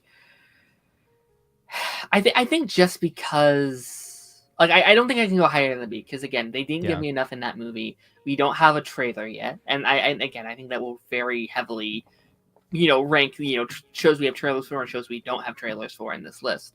I can settle. I can settle for B since there's only two of Yeah. us and there's not like a tiebreaker. I can settle for C. I'm not like angry about a C. Mm-hmm. But I think I would probably do one above, personally. Okay. Okay. Next is Hell of a Boss, which I know exactly where Darth would put it. And I don't know if there'd be any convincing him not having that ranking. So I'm just gonna throw Yeah. it right up to right up to S. I think like for me personally, I'd probably put it like a B or an A because I probably do like a low A for my personal ranking. Mm-hmm. I'm excited for it. I'm not as excited for it as him or the other show in that universe on this list personally, but I'm excited. Okay, our second MCU show here, Eyes of Wakanda. Which, speaking of Wakanda, the Yes. Black Panther prequel series, Right. limited series. Now I know you didn't see Black Panther 2. Do you have any interest in a Black Panther prequel? Oddly, yes. I would say I'm probably a little bit more excited for this one. I would go let's go B tier, B for Black Panther. I would say because it's only what 4 episodes, so there's nothing Very low nothing commitment. crazy to it. Yeah, definitely something watch when you got probably 30-minute episodes, so 2 hours worth of time. Right. I'm excited for it. I think I actually think of being 4 episodes made me less excited because Really? to me that's like, well, that's not a show. That's like a limited little thing or whatever, which is fine. Like I don't need like a 20-minute thing, but I mean, it feels almost more like a special presentation than anything, which I wish they would bring back. Actually, like it was odd that we had no Marvel presentation this past year. They said that they're making one, Okay. which we thought was like, oh, maybe it's not like Deadpool Christmas special. It's like, oh no, that was just an ad for a thing. But yeah, I mean, I'm excited. Again, it's hard to get super excited because we don't really know the characters we're adapting or the tone. I thought the animation looked like What If, so that I don't think helped me either. I know, like Iron Fist being in the show is kind of interesting to see, like, okay, what are they doing with this, like the history of Iron Fist? Oh, so interesting. That'd be kind of interesting. I don't know. So I can agree with B. It's only 4 episodes, so not too hype. That's fair. I think I'm kind of in that same boat where like I'm excited but not too excited. Yeah. I heard they were making another Halloween special about Man Thing. That'd be sick if they went that direction. I could see him being in like a Midnight Suns too if they ever go that direction. Yeah. Alice in Borderlands. I do not watch this show, so I don't get a vote. Do you watch this show? Yeah, no, I've not heard of that one. So Cool. I think it's like a Korean we'll put drama. it down there in the not I'm gonna watching rename this category. actually. Have not seen. Yeah.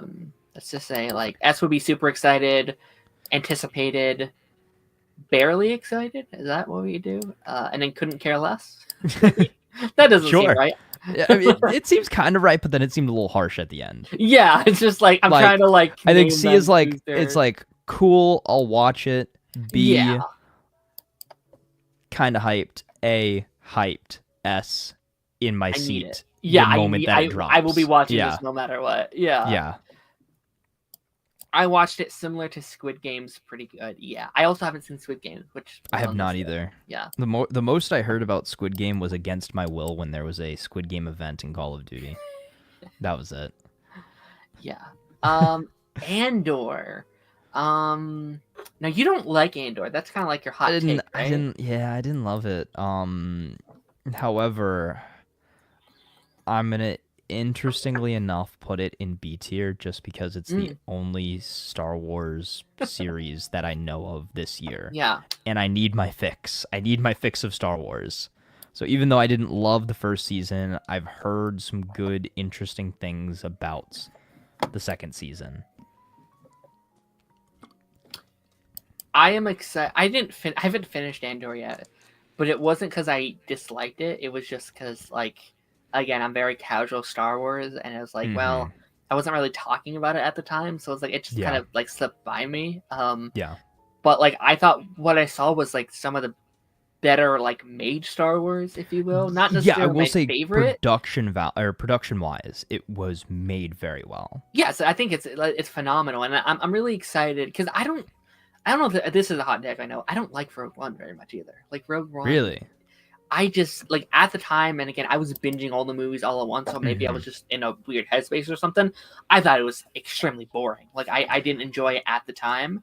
Yeah, it is the least Star Wars movie outside of the Vader hallway scene.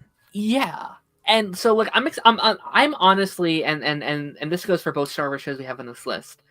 I'm not necessarily excited to watch it that much, but I'm really excited to talk about it with you guys. I'm really excited to have the Skeleton Crew conversation again. So after that show, I was like, you know what? Screw it. I'm excited for some of these Star Wars stuff. That's good. Where I can talk about it with you guys. That's good. So yeah, I'm okay with it in B. I gentlemanly B. Yeah, it's good. Ironheart is also the last show with the 6-episode format. That is also true. I'm excited to move on. Nice. Unless I would not be shocked if because what, Daredevil's 8? Daredevil's 9, yeah. Or 9. Okay. And then season 2 is coming of that show. I wonder if Vision Quest does as well, because like I would not be shocked if that kind of screams 6-episode event. But it has a showrunner and a show Bible, so that helps. Yeah, that's interesting. We don't have to take too long on this, but one of the biggest criticisms originally of the Marvel Netflix shows was that 13-episode format. That people felt 13 episodes was too much. Long. Right, yeah, that 13 felt a little bit too long. That they would have rather it been like somewhere between 8 and 11, 8 and 12 episodes. But you know why that's too long?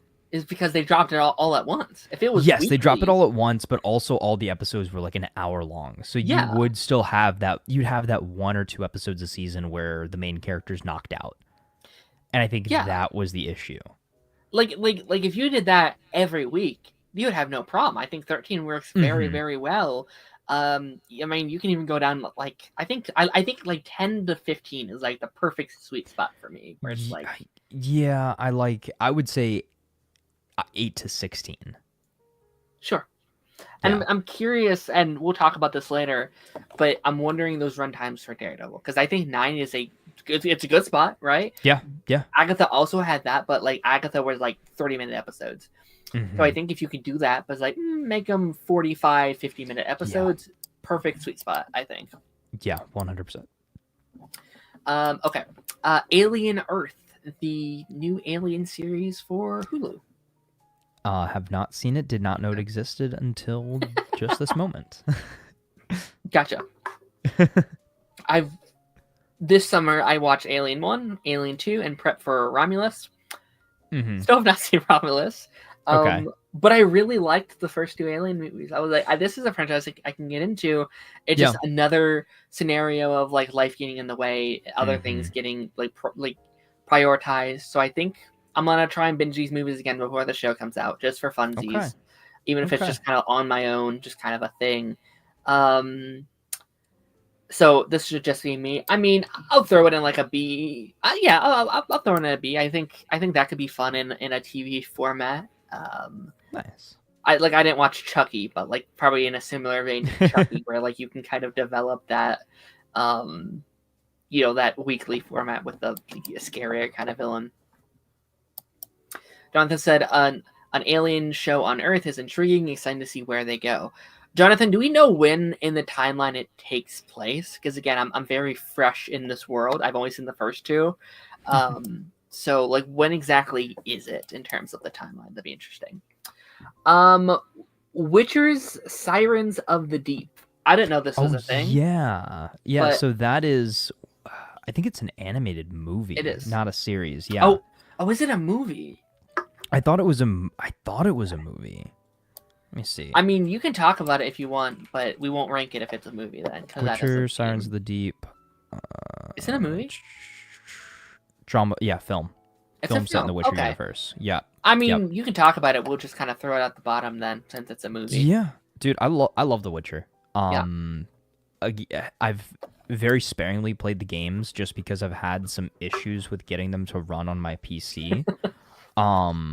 However, I really enjoyed the show. I know people have their criticisms of what was going on, all of that stuff. I'm excited for it. I would put it. I think we're gonna fill up B tier like crazy, but I'd put it in a nice gentlemanly B again. I think something I'm not gonna rush to watch it immediately, but I'll watch it and I'm sure I'll enjoy it when it comes out.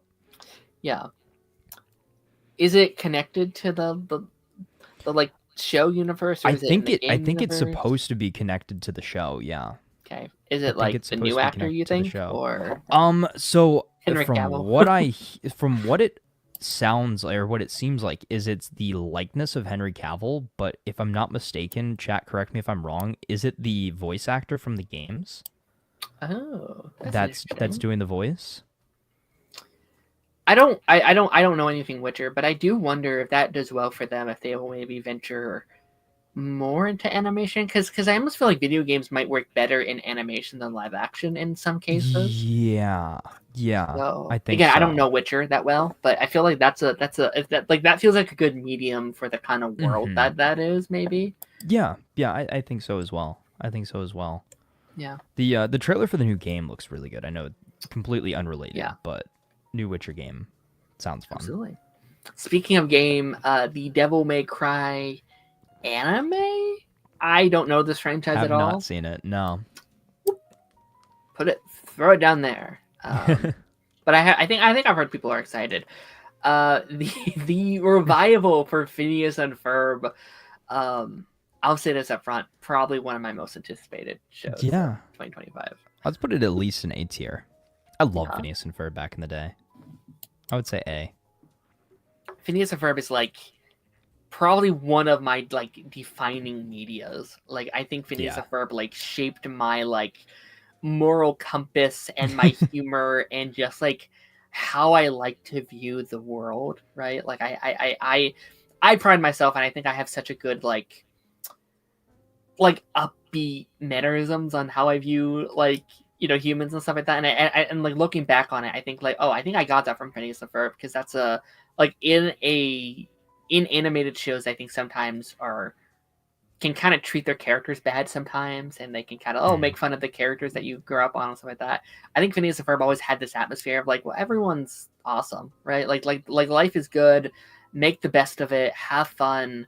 To me, it's an S tier. I think. Okay. I will agree with that then. I didn't want to go too crazy with the ranking, but if you're gonna say S, I will 100% get behind that. I don't know if there's anything else this year I'm more excited for. Oh wow. Okay. just because it is so like influential to my like childhood. Like it's in the pillar. Yeah. Like it's probably my top 3 pillars for like childhood like foundations. Like this, Ben 10, Yeah. Power Rangers, probably like my top 3 for a while. Yeah, I was about to say the only other ones that I'd be as excited for them to bring back would be like Ben 10 or Danny Phantom or something like that. If Ben 10 was on this list, it'd go in like above S tier for me. S plus tier. I saw in chat Stranger brought up an interesting point that just worried that the show would potentially mess with the original series' ending. But we've already got one thing that has happened post ending, which was that movie. The movie that still took place obviously before the time jump. So I would say as long as they stay before that time jump, we're good. Yeah, I mean, I won't say I don't have my concerns with the show, because I definitely do. Like there are some like concerns I have with it. I loved the ending so much that I almost wish we can go beyond the ending, and like I would almost like for many years when I talked about bringing it back, I had always said I would like a new status quo. I would like to jump a couple years, change some of the core elements of the show, because I don't know how much more you can do it before it's like, okay, we get it. Like I was so happy. I don't know if you saw the movie, but yeah, I did. Like I did. Candace's arc comes full circle, and that's such a great moment. And I think it's almost gonna feel a little painful having to go back to like the evil bratty stepsister thing again. Yeah, it would be. I don't know. So like, when does the show take place? I guess it takes place prior, or it takes place before the movie. Okay. But then also before the movie, but after the main show. Yeah, like I think it's like a year later. But then you even have like Milo Murphy's Law, which is set in the same universe. Dude, Milo Murphy's Law, you just brought back. Yeah. Great show. But it never got a proper ending. No, it was canceled. But like Doof was a character on that show. Like he ended up being like he had a whole character arc, from my understanding, on that show. So I'm wondering, do they just kind of don't think about that? Just like it's before then, he still goes on that journey. Or it'd be fun to fold it in though. Actually, it would. I mean, Milo Murphy is in the like giant poster that they put out, so I assume he'll make a cameo. Okay.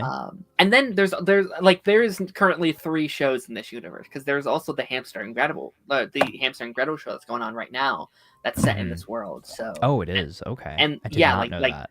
That's like a superhero show. So I'm wondering if I don't know, like maybe there's like a 3-part crossover episode or something that could be fun. Knights of the Seven. This is a new Game of Thrones show coming to HBO. Are you a Game of Thrones fan at all? I have never seen a single episode of Game of Thrones. I haven't. I mean, I've seen all Game of Thrones. I've seen season 1 of House of the Dragon. I'm gonna throw another thing in B, and I know we're gonna have to put some things in A here pretty soon. Yeah. I'm casual Game of Thrones. I actually really love Game of Thrones. I got caught up, to watch House of the Dragon, because I wanted that feeling that Game of Thrones had, where everyone's watching. I wanted to be part of that experience, and I didn't really feel that too much with House of the Dragon. Like it was fun, but I didn't feel that like togetherness that I kind of felt like with that show. But that being said, a new Game of Thrones show I think is always exciting, just to kind of see the pop culture zeitgeist of everyone, and like it's a new Game of Thrones show. That's exciting. Strange New Worlds. It's a 4th season of a Star Trek show. I haven't seen Star Trek. I can't speak on this. Do you like Star Trek? No. I at points have watched like old classic Star Trek. Gotcha. But nothing recent. Gotcha. Yeah, I mean, I talk about Star Trek on the pipeline sometimes when I have Connor on, my friend I have on sometimes. He loves Star Trek. He's always trying to get me to get into Star Trek. I really want to for his sake, but it just hasn't happened yet for me. Yeah. My only experience with the show is Disney put out a movie called Strange Worlds a couple years back, and every time I would talk about that movie, I would call it Strange New Worlds, because I would get the two mixed up. But besides that, no, I don't have much experience with Star Trek. The Bear season 4. Speaking of Fantastic Four, are you a The Bear fan? I have not seen it. I've heard really good things though. Bear is so good. The Bear is so I've heard good. really good things. I watched it. I mean, I primarily watched it because obviously it's a big show, but also like since we had the cast, like kept the Fantastic Four casting, I was like, I want to see the Thing. I want to see this actor. And once you watch that show, you're like, oh, this casting is incredible. He is perfect for this role. I think What network is it on? FX, but it streams on Hulu. It's Okay. like a Hulu Okay. FX thing. Okay. It's pretty short. It's actually a pretty short show. What, 10 episodes each, 30-minute episodes. 3 seasons now. Oh, that's not too bad. No, I think it is, to me, one of the better shows on right now. I think season 1 was insanely good. Season 2 was like S-tier television for me. Season 3 was like a slight step down, just because like season 3 was weird because season 3 had some of the best episodes of the show, but I think it had a less concisive storyline from start to finish. Like it kind of just stops at the end of the season. You're like, oh, okay, that could have maybe been paced out better. To me, I'm not gonna put it S, but I'm gonna put it in A. Okay. I'm really, really excited for a new season, and they've been putting out a season every year. Like it's like a year. Like they've been getting like yearly seasons out. Like it just aired in the summer, and they're already getting ready for season 4. So I'm wondering if it gets delayed because of Fantastic Four stuff, like maybe press stuff. They have to push filming back or something. But I'm excited. Nice. Yeah, that is the show that I'm thinking of. It does look interesting. I think definitely, like I said, I've got a ton of stuff to catch up on. Yeah. But I think that could be something I could get into. Yeah, I think you'd be really into it because I think it has. It's tough because like this is a show that's hard to watch in the way it is because it's a show about stress, right? Like they work in a kitchen. The whole point of the show is you are feeling every point amount of stress these characters are feeling in the kitchen, and you're like, holy shit, I wanna crawl out of my skin because this was such a stressful episode. It's like a Gordon Ramsay like kitchen nightmares kind of. Oh my gosh, yeah. And like I would watch it after work and I'll be like, I can't do this. I just got back from work. I can't go back into work via this show. Oh, it's okay. So it's one of those shows that it stresses you out so much it makes you feel like you're working in. Yeah, which is a compliment to the show itself. Because it is so well made. It is such a well made, put together. Some of the best TV I've seen in a while. It's fantastic. But like watch it like on the weekend when you don't have to go to work or you don't have anything else to do. You can put it on an episode, here and there. You don't like it on a binge. I think is a little harder sometimes. Okay. Stranger Things season 5, if it comes out. Did you just see the comments from the Duffer Brothers the other day? No. They said, did it get delayed or something? They were like, it's going to be really hard to get this season out in 2025. And I was like, God damn it, you sneaky bastard. Hence the reason why I've stopped watching the show. I think the last season I saw was season 3, The Mall. Yes. Okay. Yeah, the last season I saw was The Mall, season 3. It took so long between seasons 3 and 4. I lost interest. I get it. Like I think all the kids have grown up now.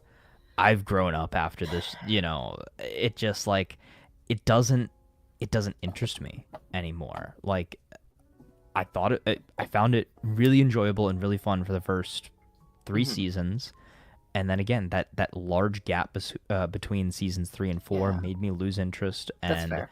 The way that people were talking about season 4 made me lose interest too, with like every episode being like the length of a movie, and it seemed interesting, but it also seemed like a lot that I just didn't have time for. Right. I get that. And I didn't have time to invest into something, like I said, that I had kind of lost interest in, and not for any negative reason other than it just took too long. Yeah. And I think that is an interesting point to bring up, really, with any media in general. Like if it takes too long to get to the next movie in a series, or the next episode, or the next season, or the next book, or the next game, I feel like I lose interest. And speaking of games, I'm in a very similar spot with GTA 6. Like it's Mm, taken over a decade to go from GTA 5 right. to GTA 6. I'm kind of over it now. Like I have a very select few kinds of games that I play, and it just doesn't. It's not in my, you know, in my library right Yeah. now. So I'd say somewhere between a C and a have not seen for me. Okay. So that's really tough to hear too, because season 4 is unfortunately incredible in my opinion. Really? Like it's I think it's my favorite season of the main 4. I think it like I like I but like I'm also in the minority of people where I prefer season 3 and 4 over 1 and 2, which is like a Hmm. really hot take. But I think season 4 like revived the show in such a strong way where like season 4 has like an actual main villain, right? It's not just like, oh, these creatures from beyond. They introduce a big bad, an actual physical villain for the people to fight, and they just brought back to me such an aurora to like to the show that I think was missing in my opinion. Hmm. Um, I mean, to me, it is an S tier just because it is one of my favorite shows. But we'll put it we'll put it in B to kind of meet in the middle to your C and S. I just think it's like, to me, Stranger Things, like I'm such a basic bitch when it comes to Stranger Things. Like I know this is every white person's favorite show at the moment. I get it. I'm no different. Um but I don't know. I'm If such you a are no sucker. here, dude, if you are really excited for it, put it at least up an A. I will give you Okay. that. Put Okay. it up an A because we gotta compromise on certain things. I will give that to you. Okay. I'm not. It's not like I don't like the show or Right. I wouldn't like the season, but I'm out. Like I've been Right. out of it for No, a that's fair. while. That's Um, totally un and, yeah. go ahead, sorry. No, unless somebody's like, "Hey, like I really want to watch this and I Yeah. want you to watch it with me," like my brother or my mom or somebody like that. I'm Right. like, "Okay, sure, maybe I'll watch it." Yeah. But it's not something I'd go and watch on my own anymore. And that's fair, and like and I think in terms of like covering it on this, just like especially like it's not going to be any loss because I know there's going to be a bunch of people that are going to also be Hmm. watching this that I can bring Yeah. on for this Yeah. episode. Oh So yeah. like if you're like, okay, not my week, I can like, okay, here's 10 people who normally Yeah. wouldn't be on, Yeah, where it's here's like everybody else that watches Stranger Things. yeah. Taz is the one weirdo that just doesn't care anymore about Yeah. it. But to like that point, that like season 4 was such a weird experience because I felt like I had stepped into an alternate reality where my favorite show wasn't canceled, right? Because like I like Hmm. in my mind, Stranger Things ended for like 3 years, and I felt like I went into a reality where it wasn't, and it was like, Mm. whoa, they're back. Like it's this feeling I forgot about. It's back. This is crazy. Yeah. They're so much older now, and it's this different vibe and this feeling. Have you seen the like running up the hill scene though? Like No. No. No. it is incredible what they did with that. Like there's Really. oh my gosh, yeah. Like like season 4 was really good. Okay. Yeah. It's Welcome to Derry, the It series over at HBO. Are you like an It fan at all? I didn't know that they were making an It series. I did not know it was a series. You didn't know about It. I did not know about it. Jonathan, yeah, like that it might be my favorite like television episodes of all time, I think. Like that, oh my gosh. Okay, no, It. I mean, do you like It just like as a brand, like as like as an IP Yeah, I at mean, all? it's cool. I'm not necessarily a big horror guy. I agree. And Yeah. that's just because I find a lot of horror things cheesy. Oddly enough, Mm. maybe my favorite horror franchise is Final Destination, if you can even consider that horror.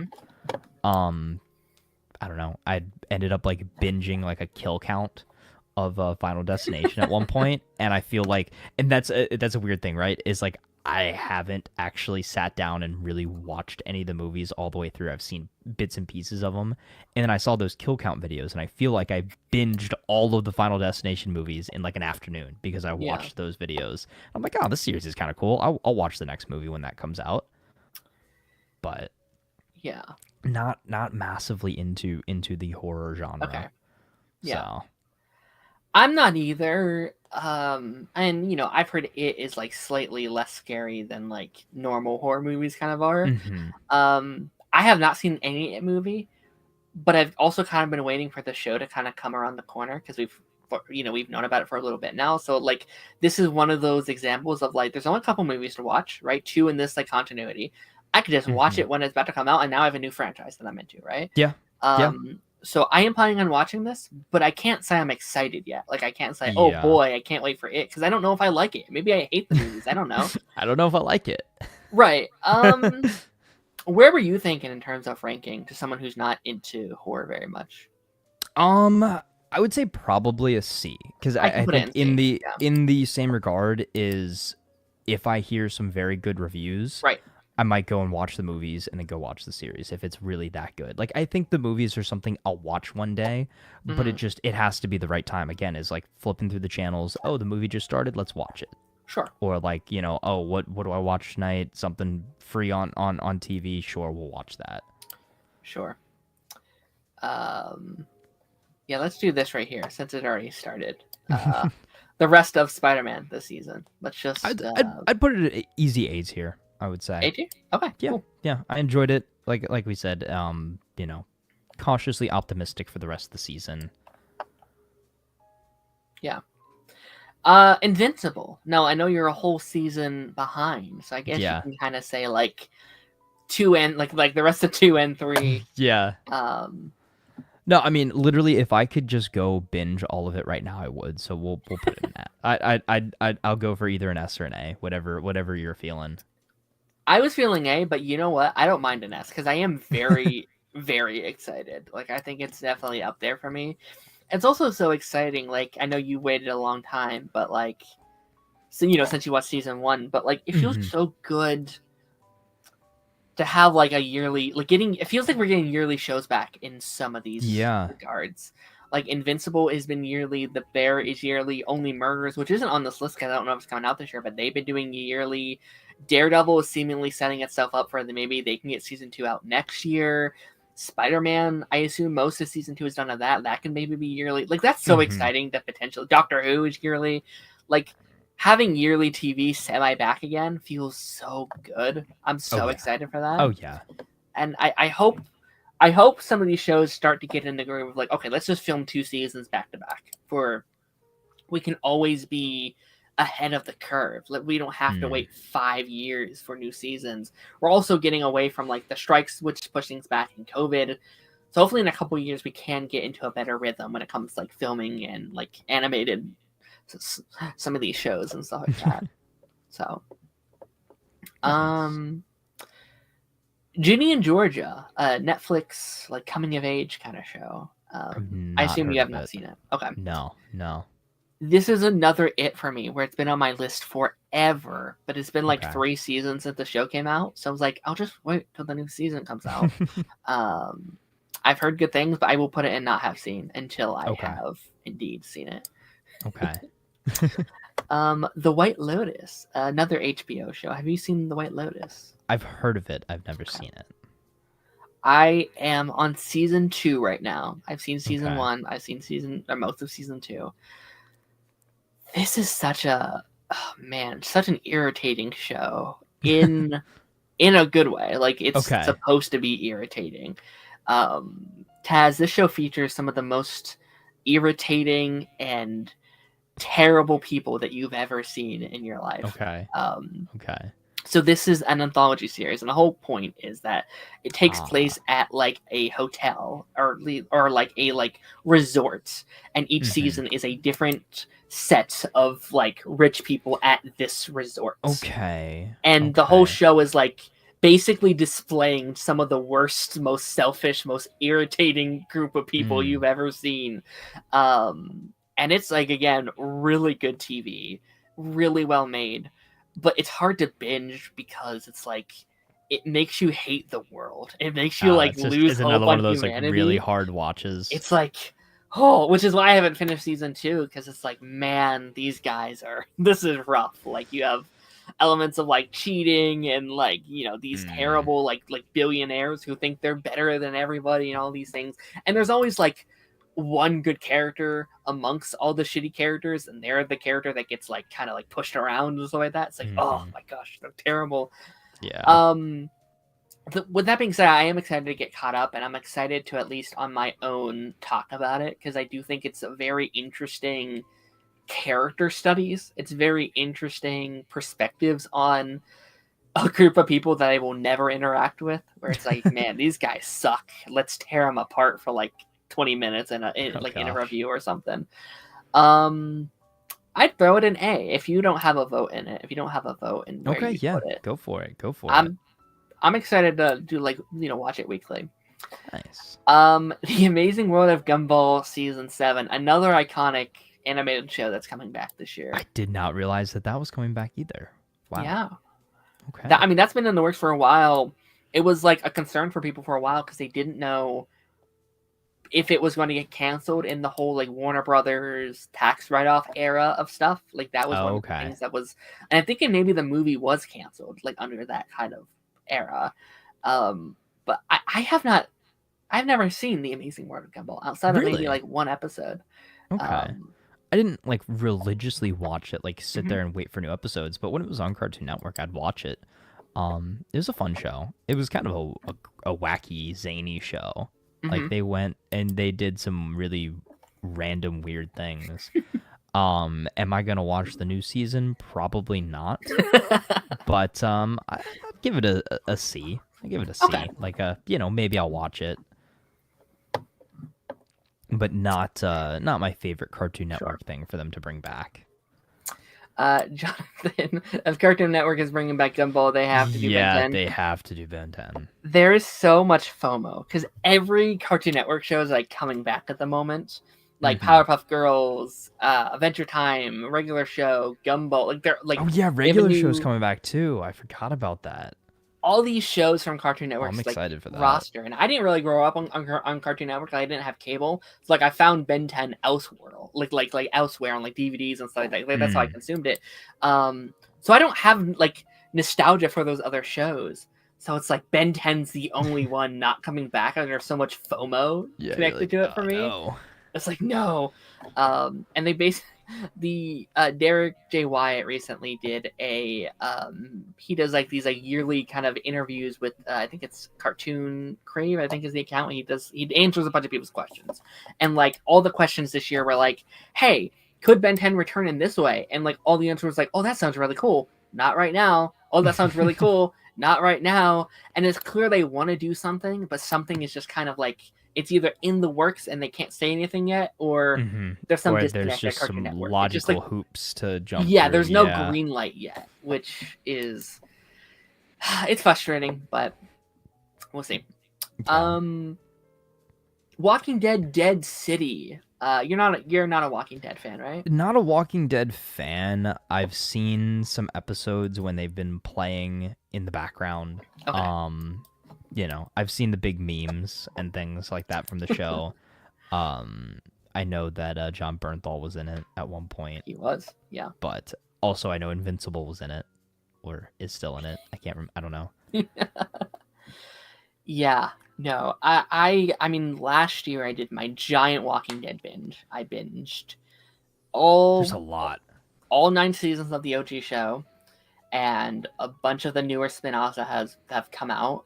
The only thing I've only not seen one of the shows in this universe. I'm basically caught up, and that show's like done. So there's no reason to get caught up at this point. Mm-hmm. Dead City is interesting because I watched this last year. I don't know if you know any of the characters or anything, but this is the Negan and Maggie show. Um, That is interesting. Thomas Wayne, Yes, that's Jeffrey Dean Morgan. yes, which he's fantastic. He's one of the Yeah. highlights of The Walking Dead for me. Like his performance is incredible. Both of these characters are characters I really really liked, and I liked season 1 a lot. But to me, and it's weird because I think it has one of the best aesthetic out of any of these new shows that they've greenlight since the OG show has ended. And I think these two characters are my favorite of the characters they've given spin-offs. But the first season definitely did kind of just like do the same stuff that the OG show did with these characters. Mm. And it was really like, I understand why they did it, but it was very annoying where it's like, oh, I thought we were past this. I guess we're not. Let's retread these waters again. And I'm hoping in going into season 2, hopefully we're finally past some of the stuff that's been bugging me, and hopefully we can just get down to their dynamics. Again, these characters are really fun. I think they've expanded on this world in ways I've been wanting this world to get expanded. I'm gonna throw it an A, if only just because I get more Negan again, and he's such a fun actor to watch on screen. The Sandman, Netflix's Sandman, which is now the final season. They have officially canceled the Sandman. I heard that, yeah. I have not seen the Sandman. I have not seen it either. I've heard people talk about it, but I haven't seen it. Yeah, I've seen like the first several episodes like a bunch of times because I'm like, okay, I'm finally gonna watch it now, and I never like finished it. Dead Boys was connected to it last year, which is also canceled. So yeah, it seems like any resident now of the old DC, or like, you know, the DC TV kind of environment's kind of done at this point. Now that, or otherwise. Yeah, Sandman, like all of the Netflix DC shows are now gone, with Sandman, Sweet Tooth, and Dead Boys, so, and Lucifer. So right. But I do want to get caught up before season 2. I'll probably do some kind of coverage on it of some kind. The Handmaid's Tale. I have not seen it, but my mom likes the show. Yeah. So I got to give it something above a have not seen for her at least. So we'll put it C. We'll put it in C. Shout out. This Mom. is another one that's been on my like semi list for years to watch. I never have. I know it's such an iconic TV show at this point. Like, what's this, season 6, season 7? Like, it's been a lot. It's been around for a while. So we'll see. This one no one else will get but me, and that's totally okay. Knights of Guinevere. Now, this is a YouTube show that we're getting, and I kind of wanted to talk to Darth about this one, because obviously me and Darth talk about Hell of a Boss, which is also a YouTube show. It sounds like something that you guys would both really enjoy, just from the title. And the only reason I know about this existence, because if it's a YouTube show, like, why would I know about a YouTube show that's not even out yet? But it's from the creator of Gravity Falls, or sorry, not Gravity Falls, The Owl House, which is has been one of my new favorite shows of the last year that I've watched. And this is so exciting because what Disney likes to do is they really like to temper their artists' creative visions with a lot of these shows. And The Owl House was such a special journey to me. But they're like, hey, you know, this really cool 2-season show you have here, we're going to cancel you because of reasons, and we're only going to let you barely finish up your story. And it's like, that was so frustrating. And to someone who just loves that show, it makes me really excited to be like, okay, that creative mind with full creative show on YouTube where you can really do whatever you want. You're not as confined by like, oh, but what about the kids kind of thing. That's exciting to me, and that, like, okay, that's a show I will be watching, like regardless, because I liked The Owl House so much. So have you seen The Owl House, or even I have not. Gravity Falls at all? I love Gravity Falls. I love Gravity Falls. So kind of in the same world. They're kind of, so this is so Alex Hirsch, who is the creator of Gravity Falls, he voices Grunkle Stan. This is the creator of Owl House is his spouse, and Alex Hirsch is directly connected to a lot of the main characters in the Owl House. So there's a lot of the same there's creative some crossover. Yes, there's a lot of like the same creative juices between the two, and like even fans are like, oh yeah, they are connected by this and this and this that makes them part of the same, you know, whatever like fans like to do. Yeah. So yeah, no, this is exciting for me. I'll put it in a B. Cool. Like the little teaser thing we had looked fun. It looked cool. It looked whatever. But nice. I'm excited to actually watch it. Nice. Win and Lose, the new Pixar show on Disney Plus. It drops this month. Like, it comes back like fairly soon. Are you a Pixar fan at all? I am a Pixar fan. I do love Pixar. I've not kept up with it as much as of late. I'm more of a classic Pixar fan. Yeah. Okay, so I now have a weird thing with the show. because I've been so excited about the show since day one, since they announced it at like D23 like 4 years ago. And the whole concept of this show has been, it's a softball game, but each episode is from a perspective of a different player on the team. And it's a show about, like, it's very Inside Out coded, where it's a show about these characters, like seeing, it's kind of weird to explain by like only by a trailer, but it's like these characters' fears and emotions and, you know, feelings are being created in real time, like in the game, in their head. So like if they're like, oh, they're feeling the like weight of the pressure in the game, there's like literally a giant weight about to crush them on the field and stuff like that. It's like, oh, like someone's heart is like beating out of their chest, their heart is like literally like beating out of it, you know. It's like that kind of thing. Okay, it's very like creative Pixar, you know, like they like to do, very Inside Out, very like punny creative humor, right? Okay. My drawback recently is they have recently said that they took out a trans episode of, you know, like one of the main characters that was very important to like some of the creators and stuff like that, and they recently took it out because of certain political things that are happening in the world right now, and kind of afraid to, you know, make people too angry and stuff like that. So I think that to me has been like, man, that really kind of hurts my excitement for it, because I think that's unfortunate. Kind of like the Owl House thing I was just talking about, where it's like I'm so sick of Disney like tampering in creators, especially Pixar as of recent. Like they're messing with Pixar so much. It's like, man, I hate that. It almost makes me not want to watch it. I'll give it like a B. Okay. I'm excited for it, but not as excited as I was. Has Been Hotel. I know exactly where Darth would rate it, and I would also put it in S. I loved season 2. That music is I'm still listening to that soundtrack on repeat, and I'm so excited to see where they take the ideas that have kind of been set in motion from season 1. Okay. Finally, one that you can talk about. Yes. You. Hello. You or me? Yes. You. No, you. Okay. Yeah. No. I love the show. It's such a weird thing that I would enjoy, but it's in a very similar vein as Dexter. Dexter came out before You, obviously. Both based off of books and things like that. I've loved it. Very excited. Final season as well. So it's automatic S tier for me.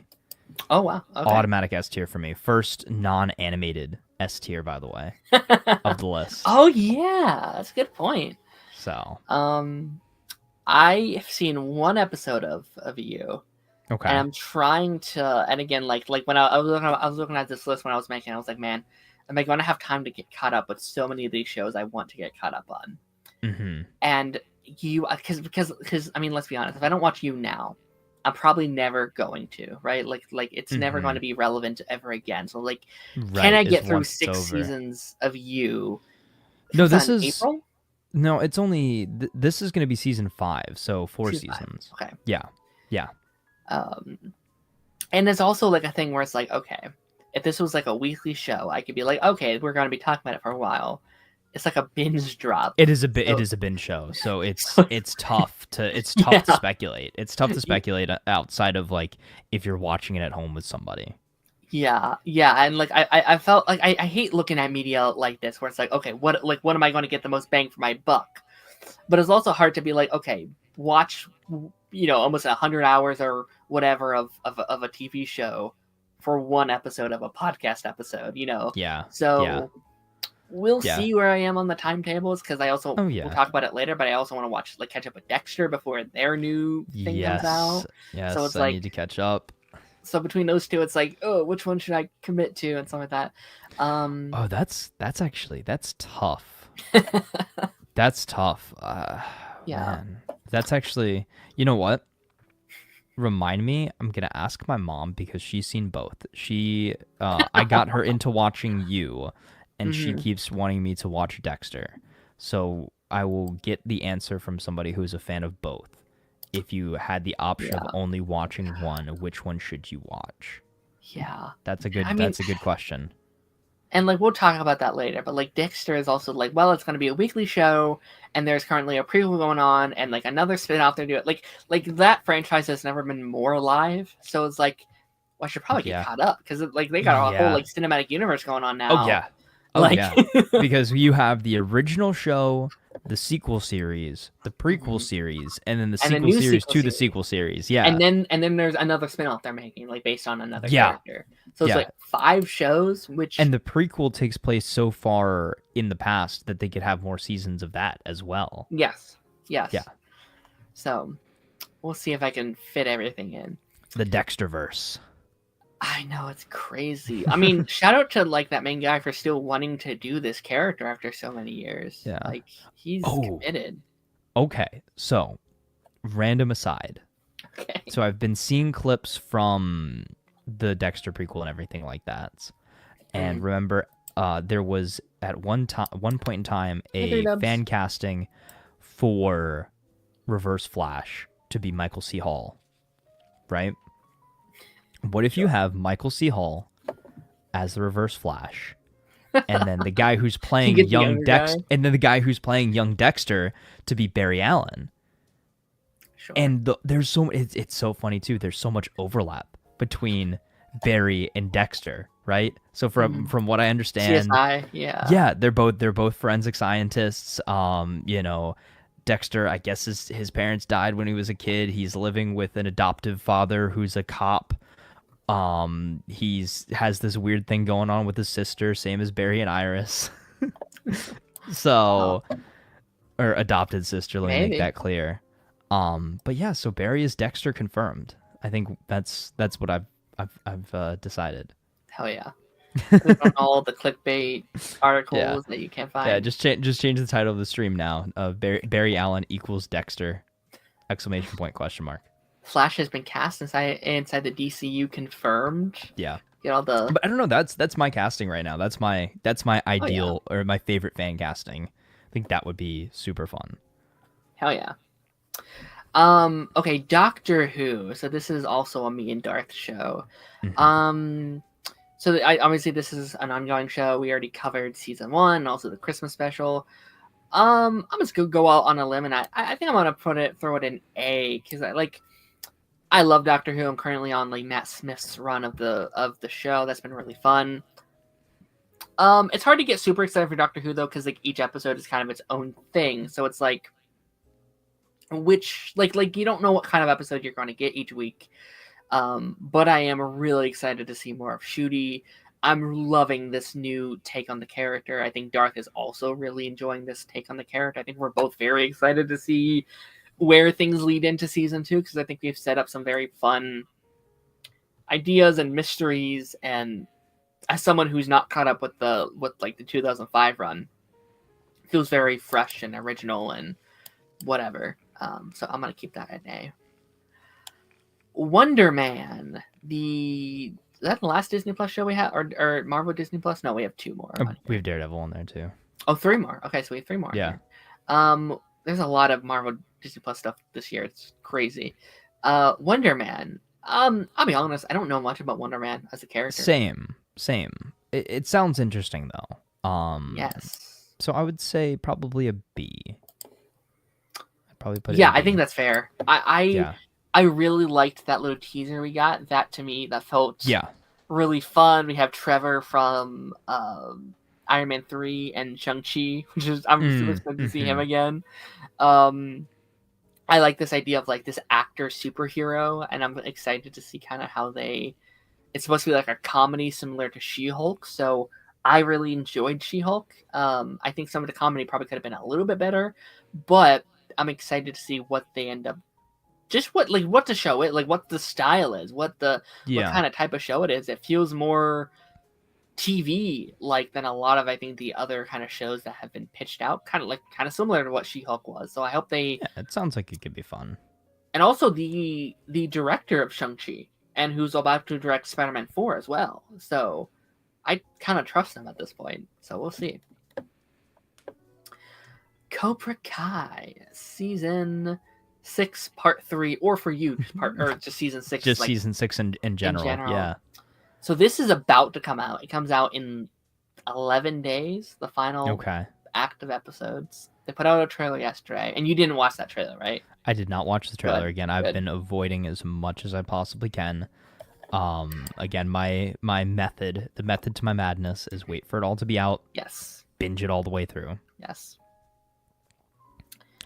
So S tier. S tier for me. Okay, I love Cobra Kai. I'll I'll put it in I S. love it. I'll put it in S. It hurts to not watch it as it's coming out, but this is for the That best. This is for the best because I watch it with my mom and my brother, and we're all oh super busy, and we're just yeah, like, okay, we're gonna set up a time 15 when it's all episodes. out. When it's all out, and we're gonna just go Bro, over and just binge it.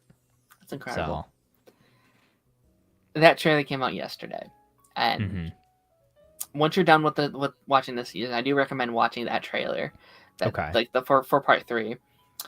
It kind of wrecked me watching that trailer. really, It's it's a trailer about looking like obviously they show the clips on the first Karate Kid and the early seasons of Cobra Kai and all the movies and stuff, and it wrecked me because it just hit me because like all year it's like, oh, I have one more part, I have one more part, and I no hmm longer have one more part.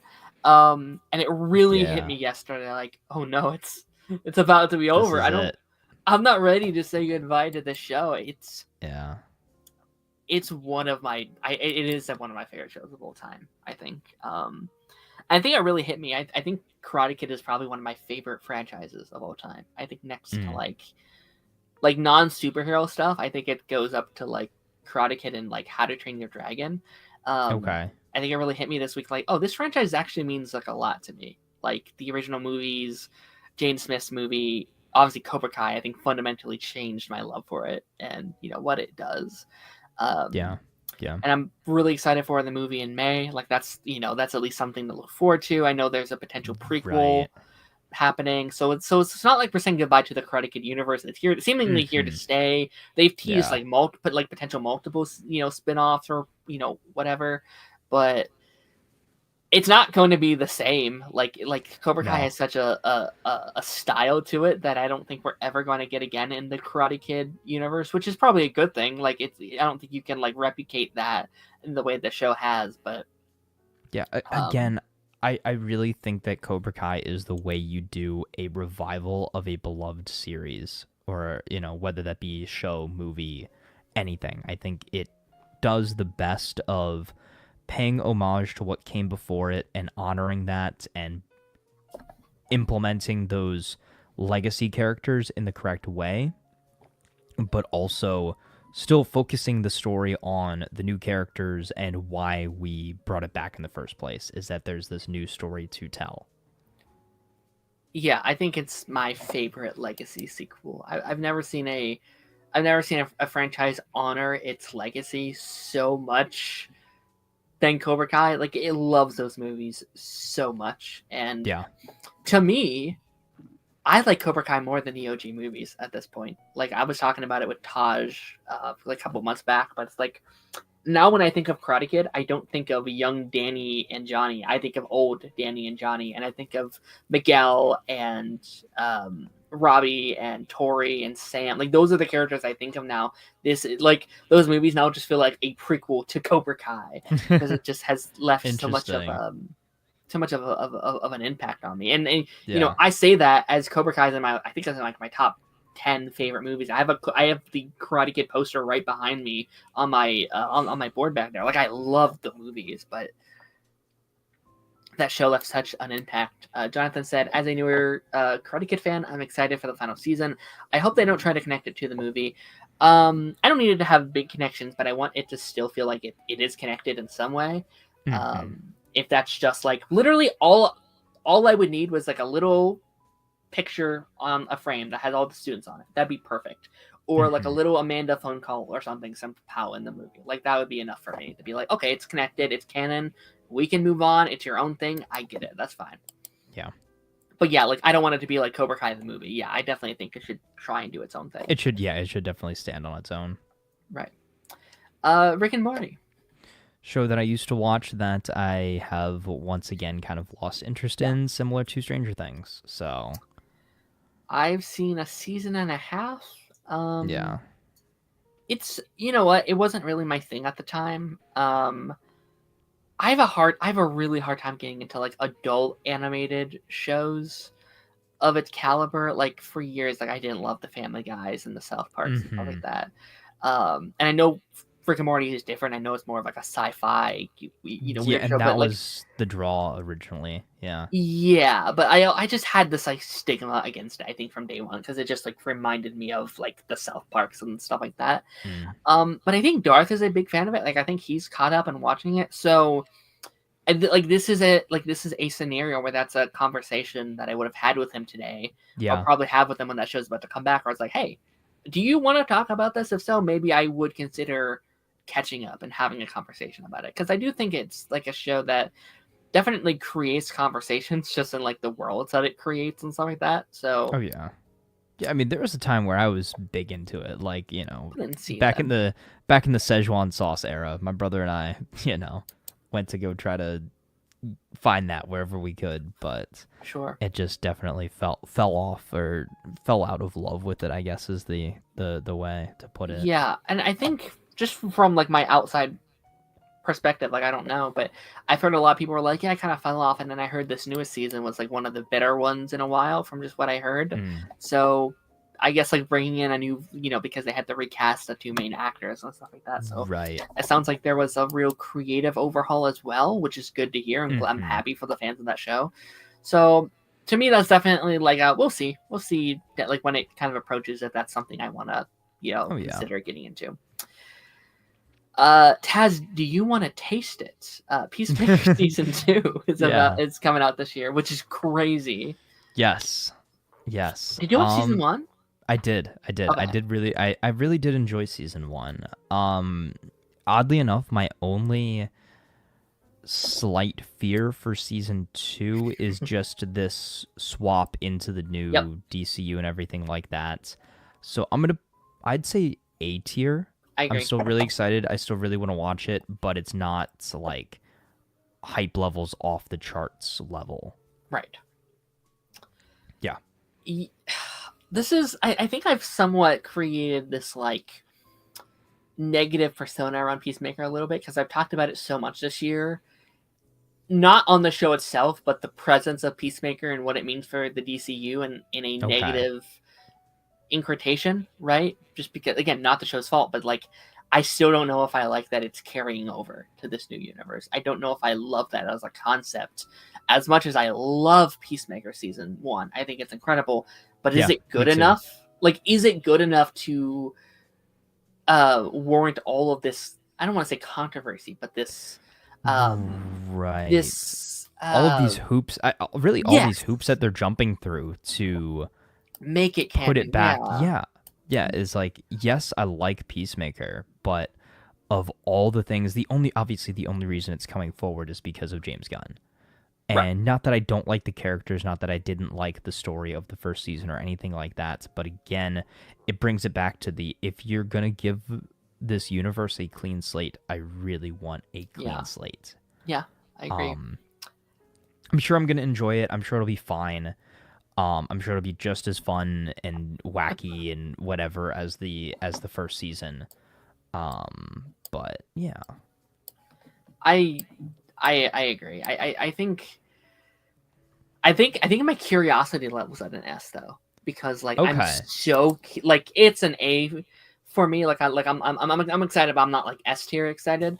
Yeah. But I'm so fascinated what they're going to do with it. Mm-hmm. And how because, they implement it. Yes, and I've heard people like the way James kind of talks about it. It's like, okay, so like, what about the Justice League? It's like, we're gonna answer that later. You'll just have to wait and see. We'll like, cross that bridge when we get there. Yeah, I was like, what do you mean by that, Mr. Gunn? Are we getting a new Justice League? Because how crazy would that be if they recasted the Justice League for Peacemaker and didn't tell anybody, and it's just like it's Flash and Aquaman and Superman just in the scene? You're like, holy shit! They've casted the Flash via Peacemaker, and that'd be crazy. Yeah, I doubt that's gonna happen. No, I doubt too. But I think they're gonna just like easily explain it away as like, oh, he was hallucinating or something. Yeah, I've also theorized though, and I don't think we're doing this, but like I wonder like what if it is the same Peacemaker? Like what if it is the same character that has somehow warped into this new universe? Like in canon, it is the same guy. And that's how they're going about it. I don't know if they will. I don't know if they want to make him this like Deadpool kind of character, but we'll see. Yeah. Daredevil Born Again. Gotta go in last place, S obviously. Plus. Obviously, Above- no one's watching this garbage. No one's. Yeah, we need to make a whole new tier for it. Yeah. I'm gonna put it at the top of the list. I'm gonna top of S. Yeah. Yeah, I think outside of Phineas and Ferb, I think this is the only show I'm like, well, you like, yeah, obviously, like it's so apparently. So I mean, I'm trying to embark on a 13 season watch through just for this show. Like that should prove why I'm so excited for it. Like it is the most excited I think I've ever been for a Disney Plus Marvel show. It is my most anticipated Marvel project of 2025. Probably the most I've been excited for Marvel in a very long time. Not to say I'm not excited for Marvel all of the time, but Daredevil I think is such a like this other level of excitement. And just the way that like it's been just such a long time coming, like people begging and begging and begging for the show to come out. Yeah. And yeah, I think that trailer succeeding in the way that it did, it just made it all worth it in my opinion. Yeah, it does. So yeah, do you have any other thoughts on no, just I'm just really excited. Really excited. I can't wait for it to come out, and I really hope that we don't see too many spoilers for the show before it comes out. I agree. Yeah. Slow Horses. Marketing to a minimum. I've never seen it. Never seen it either. Never seen it. Never heard of it. Some of these we can kind of speed run if we haven't seen it. Yeah. We haven't seen it. 1924 spinoff or prequel to Yellowstone. I've not seen that, or I have not seen Yellowstone either. So me neither. I'm gonna throw it in there just in case. I would not have been watching Yellowstone, but I thought it'd be fun to put it in there either way. Yeah. Percy Jackson season 2. I've not seen the new series. I saw the old movie. Yes. And I think I might have read the first book too. Okay. Interesting. I believe. Yeah. Darth liked season 1 more than I did. I liked season 1. I think we were talking about this when we were ranking all our shows for 2024.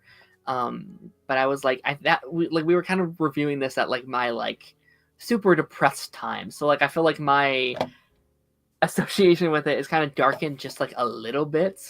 With that being said, I'm excited. I said all through season 1 that like this is good, but I think season 2 can improve upon what's here as these actors are getting older. The writers are getting more confident in these characters and stuff like that.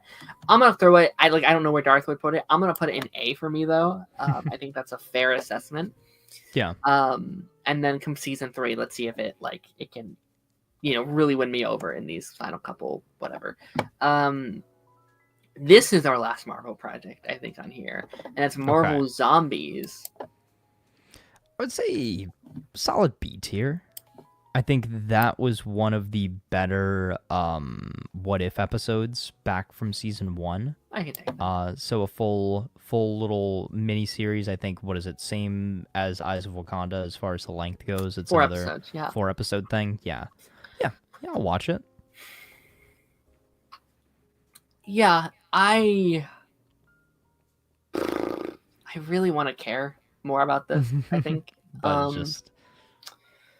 It's a 4-episode thing. I didn't love the zombie episode in What If, to be honest. Oh, okay. I also don't love zombies in general, which I know that sounds weird. Which is weird with the Walking Dead stuff. I've seen every episode of Walking Dead, but like, I was consistently saying on that show, the zombies are my least favorite part of The Walking Dead. Like, I think the human stuff is really what drove me in.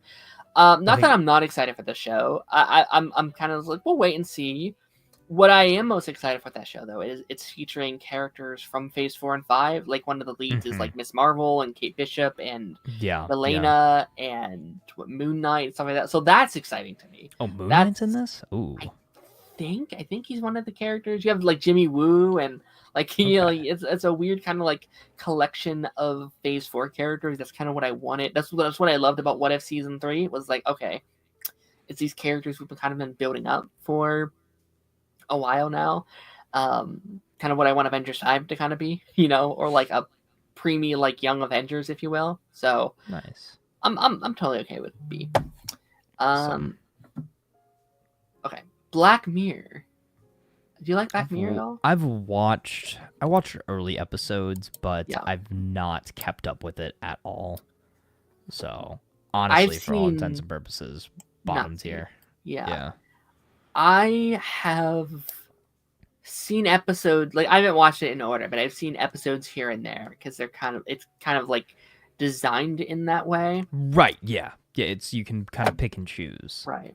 So I'm gonna put it in not have seen, but what I will say is I will put it up to consideration in the fact that we could just like, hey, we're covering just this season. Or like right. we're covering or literally just a specific episode. Yeah. An episode. And like I've even actually thought about the idea, or like maybe if there's like a week where we don't have any shows to talk about, like what if we just like, why don't we just cover an episode of Black Mirror and just have a conversation about this random episode? Because you could technically do that. Yeah, like so that's definitely like in the back of my mind. So it's like I'm not planning on covering it right now. But we could if we But it's a possibility. Yeah, it's definitely on the table. If I'll have to talk to Darth about it. Same with like on American Horror Story, where like I don't know if that's still running, but like Darth loves that show, and like I had always said like not right now, but I would consider jumping on like a new season of that if that's something that like he wanted to cover, kind of thing. So that's an option. Dexter Resurrection. We already talked about this a little bit. Yeah. Now, you said you haven't officially seen it. I haven't officially seen the show, no, but I know the general idea. I know kind of, what would be going on here, and my excitement level for it once I have actually finally watched the show would easily be at least an A. I don't think I can give it S just because I haven't even really seen the show yet outside of clips and what I've heard. But I think I would really enjoy it, and yeah. So, A for excitement for me. Yeah, we can throw it in there. I think this is a show I want to get caught up on before I can cover it. I think weekly. Yeah. Because that's the reason I got caught up with Walking Dead. Because I was like, this is the closest thing to the Arrowverse at the moment, where it's like multiple shows that are connected to each other in the fantasy drama and or genre. And Dexter is not in the fantasy like genre, but it does feel like a fun discussionary show that has multiple seasons similar to the Arrowverse. That could be kind of fun. Yeah. So 100%. I want to watch it this year. I want to make it a plan to watch it this year. Stranger has a comment really quickly. That's interesting. On the Disney Plus, in the Defender section, they put the Daredevil movie from 2004 as Ben Affleck. I think they just kind of threw that in there because it's Daredevil. It's like adjacent. Right. I did see that. It's also in the Daredevil collection as well. So yeah, I'm sure. What about the old Punisher movies? Or is that something that's in there too, or are those even on Disney Plus?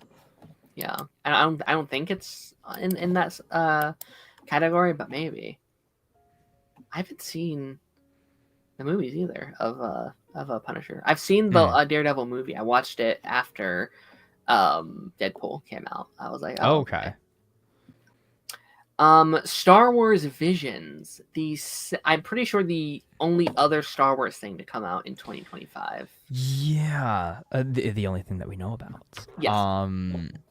I actually never ended up watching the first season of Visions, really? Just because I kind of had a different idea of what the show was supposed to be. Okay. And then I watched reviews of it, and it basically seems like it's almost like an animation demo for all of these different studios and like what they could do with the Star Wars IP is what it seemed to boil down to. Not bad by any means, but just something I never ended up watching. Maybe I'll watch it when this next season comes out. So I'll probably put it like a C tier. Very similar to Andor, and I think even more so with this one. I'm very excited to talk about it with you guys. Because I have friends that love like Visions. Like I think our friend Taj loves the show. He thinks it's amazing, and like every conversation I've had about What If, everyone's like, it should have been more like Visions. It should have been more like Visions. Interesting. More like anthology style, really exploring with what you can do with the Star Wars world. And everyone's like, you have to watch the show. You have to get around to it. I was like, okay, I will. And waiting for this new season to come out, but I am excited. Like, I think the idea of a Star Wars anthology series is really exciting to see kind of what the potential would be. That's fun to describe it like that. Yeah. But I know people have talked about a genuine Star Wars What If. I know you brought it up at one point too. I'd watch that. Wheel of Time. Not seen it.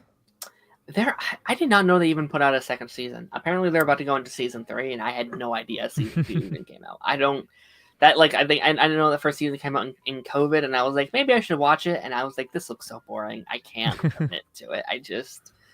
I can't do it. Okay, we're finally in our final lane here. The final row. All right, let's zoom through some of these. My Adventures with Superman season 3. Now, this doesn't have an official release date, but from what I've heard, it's most likely coming out in 2025. Let's cross our fingers, because there's not a lot of DC stuff coming out besides Superman and Peacemaker this year. So, did you watch season 2? Yes, I did. Because I know we covered season 1. Okay. Yeah, I've loved this show. I'm gonna be very free with my S's. I'll give it an S tier as well.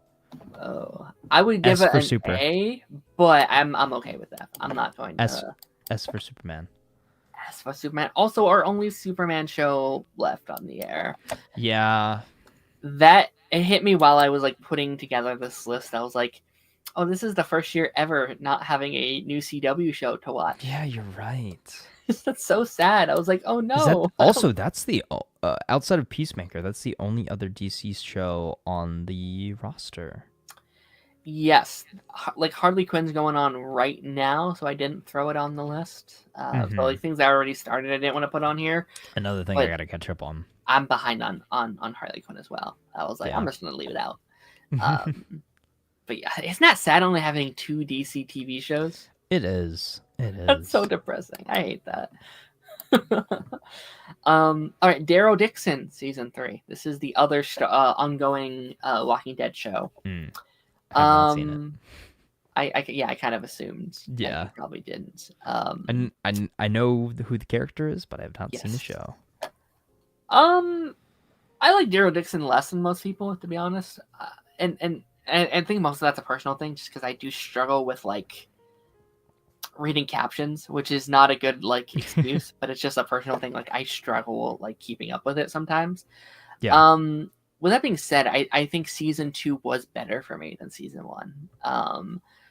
Because season 1 was good, but the thing about Daryl for me is that, and I know this is gonna make no sense to you, Taz. So by all means, Daryl Dixon works a lot better as a supporting character, in my opinion.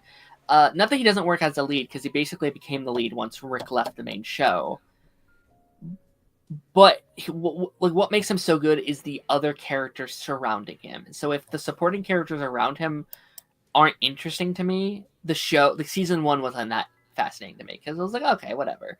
Like it worked because he was surrounded by all these other great characters in the main show.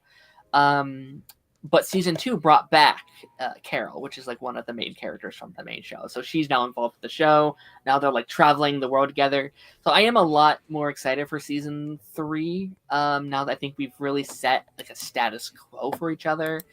Where do I have Daryl Dixon? Do I have Daryl Dixon? Or I'm sorry, Dead City. Dead City's an A. I'll put it in B. I'm excited. Just more Walking Dead stuff is exciting. Now that I'm caught up, I can actually talk about it. And I'm excited to see what the new shows are going to be, because they said they're pitching new Walking Dead shows. So I'm excited to see kind of what the future holds after the Rick and Michonne show that recently came out. Squid Game season 3. We both said we don't watch it, right? It's the guy from Call of Duty. Oh, no, I was like, what are you talking about? No, because they had a Squid Game event. Gotcha. In Call of Duty where they had like skins and stuff. It's again, that like the was like, Fortnite meme where it's like it's the guy yeah, from Fortnite, it's and the it's guy just like from the Fortnite. president or whatever. It's just like the Yeah, most like yeah. having like Like when they Spider-Man be put, like, it's the guy from Fortnite. yeah, or they put Master Chief in Fortnite. It's the guy from Fortnite. One Punch Man. I don't watch a lot of Nope. anime, so I haven't seen it. No, I don't either. Ooh. No, Suits LA. that's an Um, interesting one. so I normally don't watch these kind of shows. Like network Same. TV, like serialized shows aren't typically my alley. But Suits LA caught my eye because Suits took off by storm about like a year ago. Everybody was watching Suits. I've seen like clips of Suits, and I was like, that kind of actually looks kind of interesting. And I think you add Stephen Amell to that list, and I think I'm actually going to check this one out. I think I might at least give it a shot, Yeah. because I kind of want to be ahead of the curve before it kind of takes off. Before it's like Yeah. 3 seasons in, Yeah. I'm like, man, I should have got started in season 1, kind of thing. Did you watch Suits at all? Like I did the not. OG No, one? I mean I've seen some clips here and there, especially Right. now with this new one being talked about. And again, yeah, the big draw for me is Stephen Amell for sure. Yeah. So I'd probably say probably a solid B. Yeah. I think that makes sense. Yeah, I don't know if I'll stick with it. I don't know if I'm Mhm. gonna watch every episode, but like I at least want to give it a shot because I actually kind of like the trailer. Like the trailer looks kind of fun. I don't know. Like it's tough with Stephen Amell because he's become sort of like a controversial figure as of late. little more polarizing than he once was. Yeah, but I do really enjoy him as an actor. Like he has such a Yeah. personality that is so much fun Yeah, to he's watch. cool. He's great. It's tough. Silo, Apple TV show. I assume you have not seen. Not seen that. No. On my list, still have not seen it. Okay. Gen V. Now, I would hope you have not seen Gen V if you've not. I've not finished The seen Boys. it. No. So you're free to put it in whatever category it deserves. Me and Darth loved Gen V. I personally Really? like Gen V. I think more than The Boys at this rate. The Okay. first season we had, I mean, this was one of the first shows we covered. Like when we launched the show, it was because of Loki season 2 and Gen V. That was the reason. That's kind of why, that's kind of around the time you had kind of dipped. We're like, okay, we Mhm. have these new shows coming out. Those were the two that kind of launched all this. We the one day sat here for 2 hours just talking about an episode of Gen V. We had such deep conversations about that show, and like the overall universe is such a staple of this show, if you will. Absolutely, rest in peace. I'm curious how they're gonna write around his death in universe, like in our world. What like one of the actors had passed away recently. Yeah. One of the members of the main group. So absolutely, Yeah. rest in peace. Yeah, I had known him from Sabrina. Yes, absolutely. It's a tragedy. Such a young, talented actor. It's Yeah. it's so sad. And I'm curious if they, I don't think they're recasting, so I'm wondering how they're going to address. I guess I kind of know because they kind of end the season with him being like, it kind of sucks how coincidental it is because the whole thing is like his father has an illness. And it seems like he might also have that same illness. So I'm wondering if they're going to speed run that, or how they're going to. Yeah. I mean, Darth isn't here to collaborate this. I'd be willing to give it an S. I am really, really excited for this new season. Again, I think I like it more than The Boys. I'm excited, especially with how The Boys ends this season. How does it?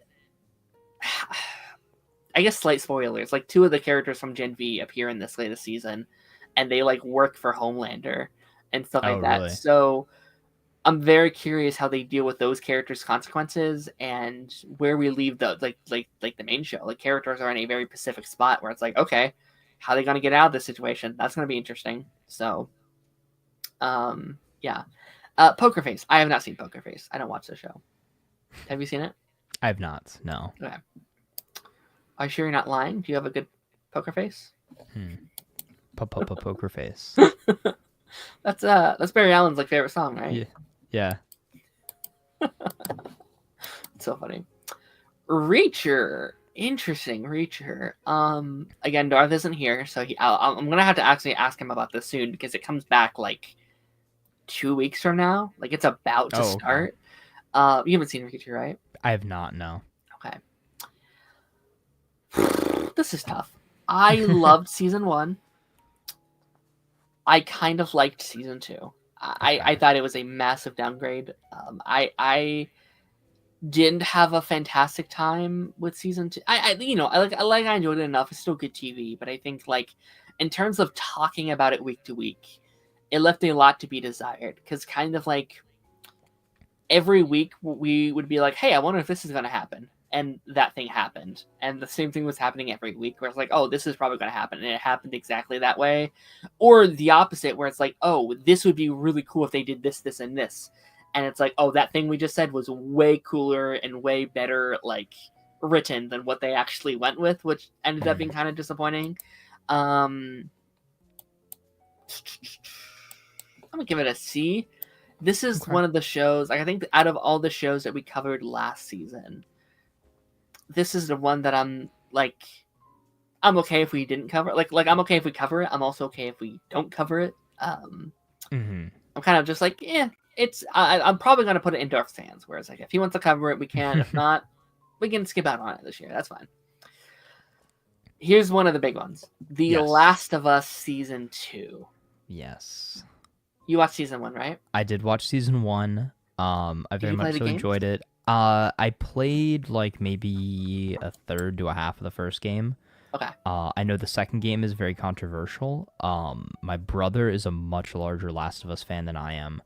Loves the first game, loves the second game. I think he might actually be a bigger fan of the second game than the first game, which I know is a hot take. Mm-hmm. So for that fact, I will give it an A tier. Okay. I can't necessarily give it an S just because I'm not like the largest fan of the games, just because I haven't Sure. played them that much. But I did really enjoy that first season. I really did enjoy it, and it made me want to go back and play the games when I have the time to. Yeah. Yeah. It's on. I think it is an S for me. It was my favorite show of 2023. It's my favorite game of all time, probably. Either that or Spider-Man PS4. I love both. Mhm. I mean, those games. I technically still haven't beat 2, which I know needs to happen, but I was just so stuck on 2.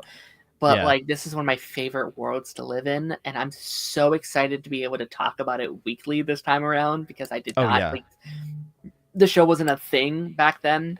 Hmm. And I'm curious because you said you haven't played 2, so I haven't played 2, but I know I know what happens. Like that's Okay. so I know all the big stuff. Like I haven't played them, but I know the story beats. So it is going to be interesting to see what they do with that. Yeah, I'm curious what direction we want to take because I don't know if Darth has played the games or not. So I don't know how much knowledge I should bring to the table come our discussions.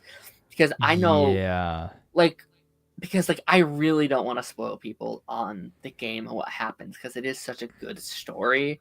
I was very careful when I talked about it in season 1. Be like, well, don't only say what's in the context of like this series.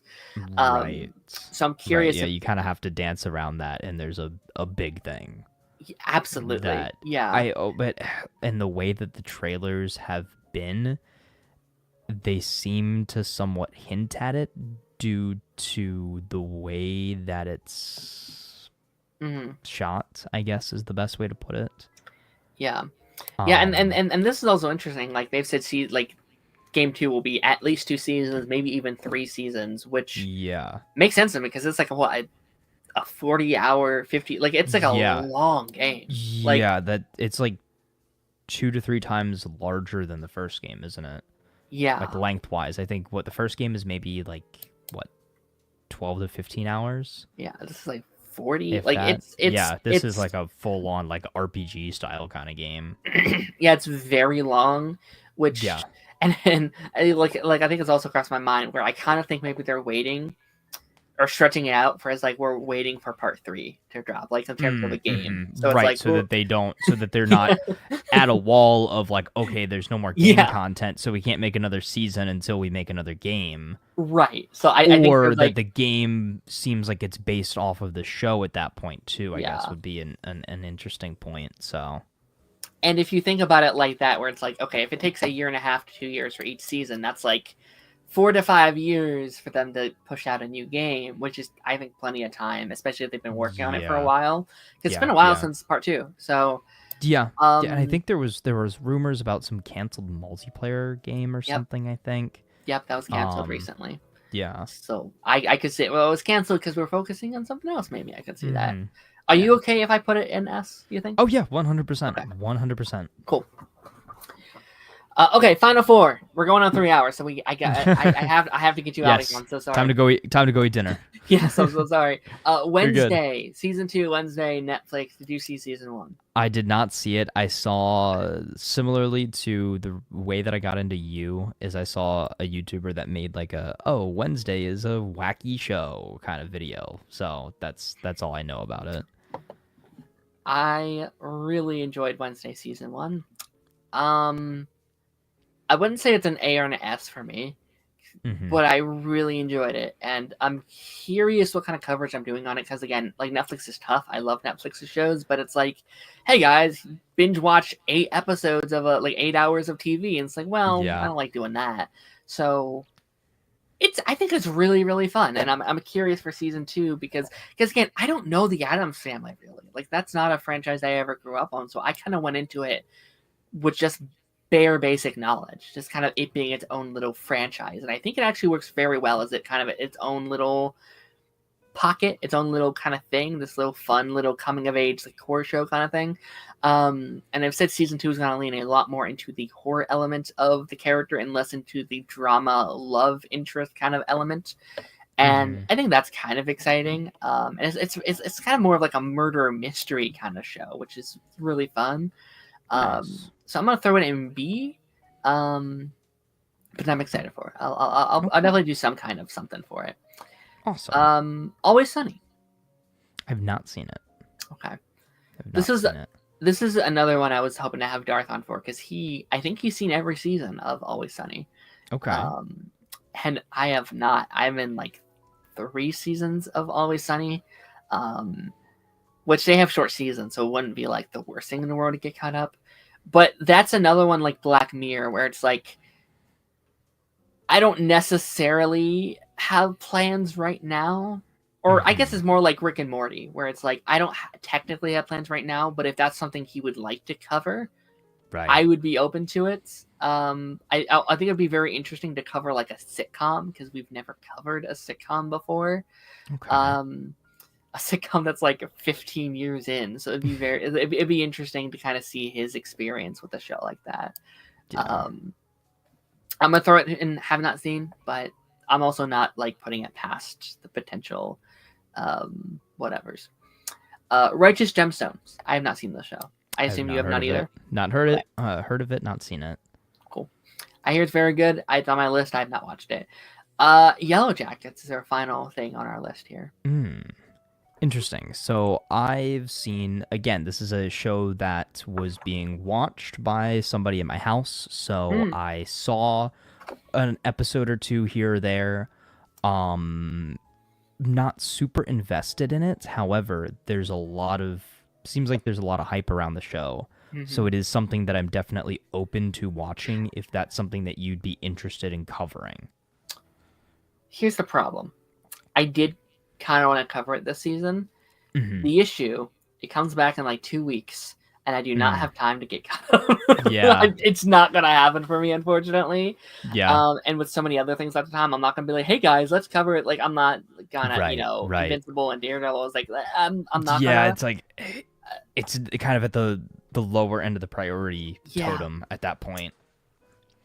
Yeah, it might be like a solo thing for me, just elsewhere. Yeah. I might cover it, similar to what I'm doing with DAREN'S at the moment. I'm gonna put it in C, because I definitely would have an interest in it, but just I don't think it's gonna end up on the I don't think it's gonna On the end up main on the list. roster. Yeah, Yeah. unfortunately. Maybe in Yeah. season 4. Maybe Yeah, potentially. some next year. Maybe we can cover it or something. Um, But yeah, I here's some think comments we really quickly. Yeah, I think we're done. Fantastic stream yeah. tonight, guys. Thank you. Fantastic, you say. Fantastic, Cool. you say? Let me read some comments. I think they're gonna make people like Abby. I think that's one of the reasons they're going to stretch the story out to make it. I think Abby gets her own season. I think we dedicate an entire season to her, which is going to be really fun to see people's perception of that. People are going to do this. People are going to want the characters they fell in love with. Very similar to why they didn't like part 2. Why they didn't like the game, yeah. Yeah. And they said they're not changing the game. They said, hey, this is what it is, and we're doing exactly what the game is. So deal with it, basically. Which I'm like, hell yeah, man. Stick to your guns. Commit to it. I honestly, again, I haven't finished 2. I have to I have maybe 10 more hours of 2 that I had to get through at some point. But I know what happens and stuff like that. But so when is the season coming out? April. April. Oh, I might have time. But I loved the element of changing the POV of a character and seeing the same story from a different perspective. That is so sick. And I know HBO, the studio known for making good television, is going to just do some stellar stuff with that, and could be done maybe even better in show form than it could have been in film form or in game form and stuff like that.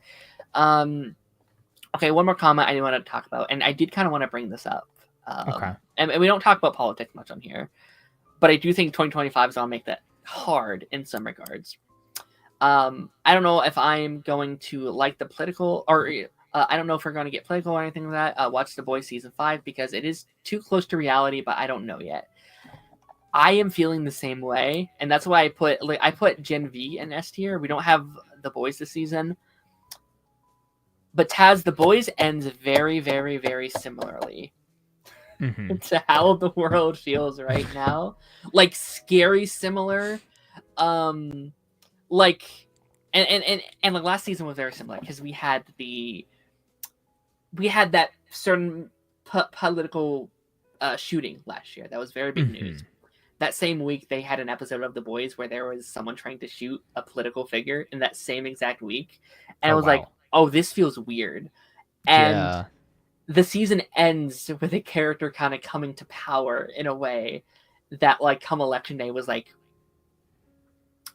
this feels very similar. This feels very similar. And so I'm kind of in the same boat where it's I think The Boys has become so real.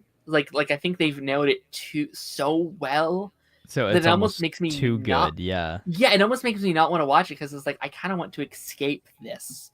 I don't know if I want to watch it, which I'm going to watch it, obviously. But I think that's made me less excited for The Boys season 5. But yeah, I just think that's really funny. I don't know. This next season's going to be their last season, right? This is the final season of The Boys, yes. But then they will have 3. I think they'll have 3 spinoffs at that point.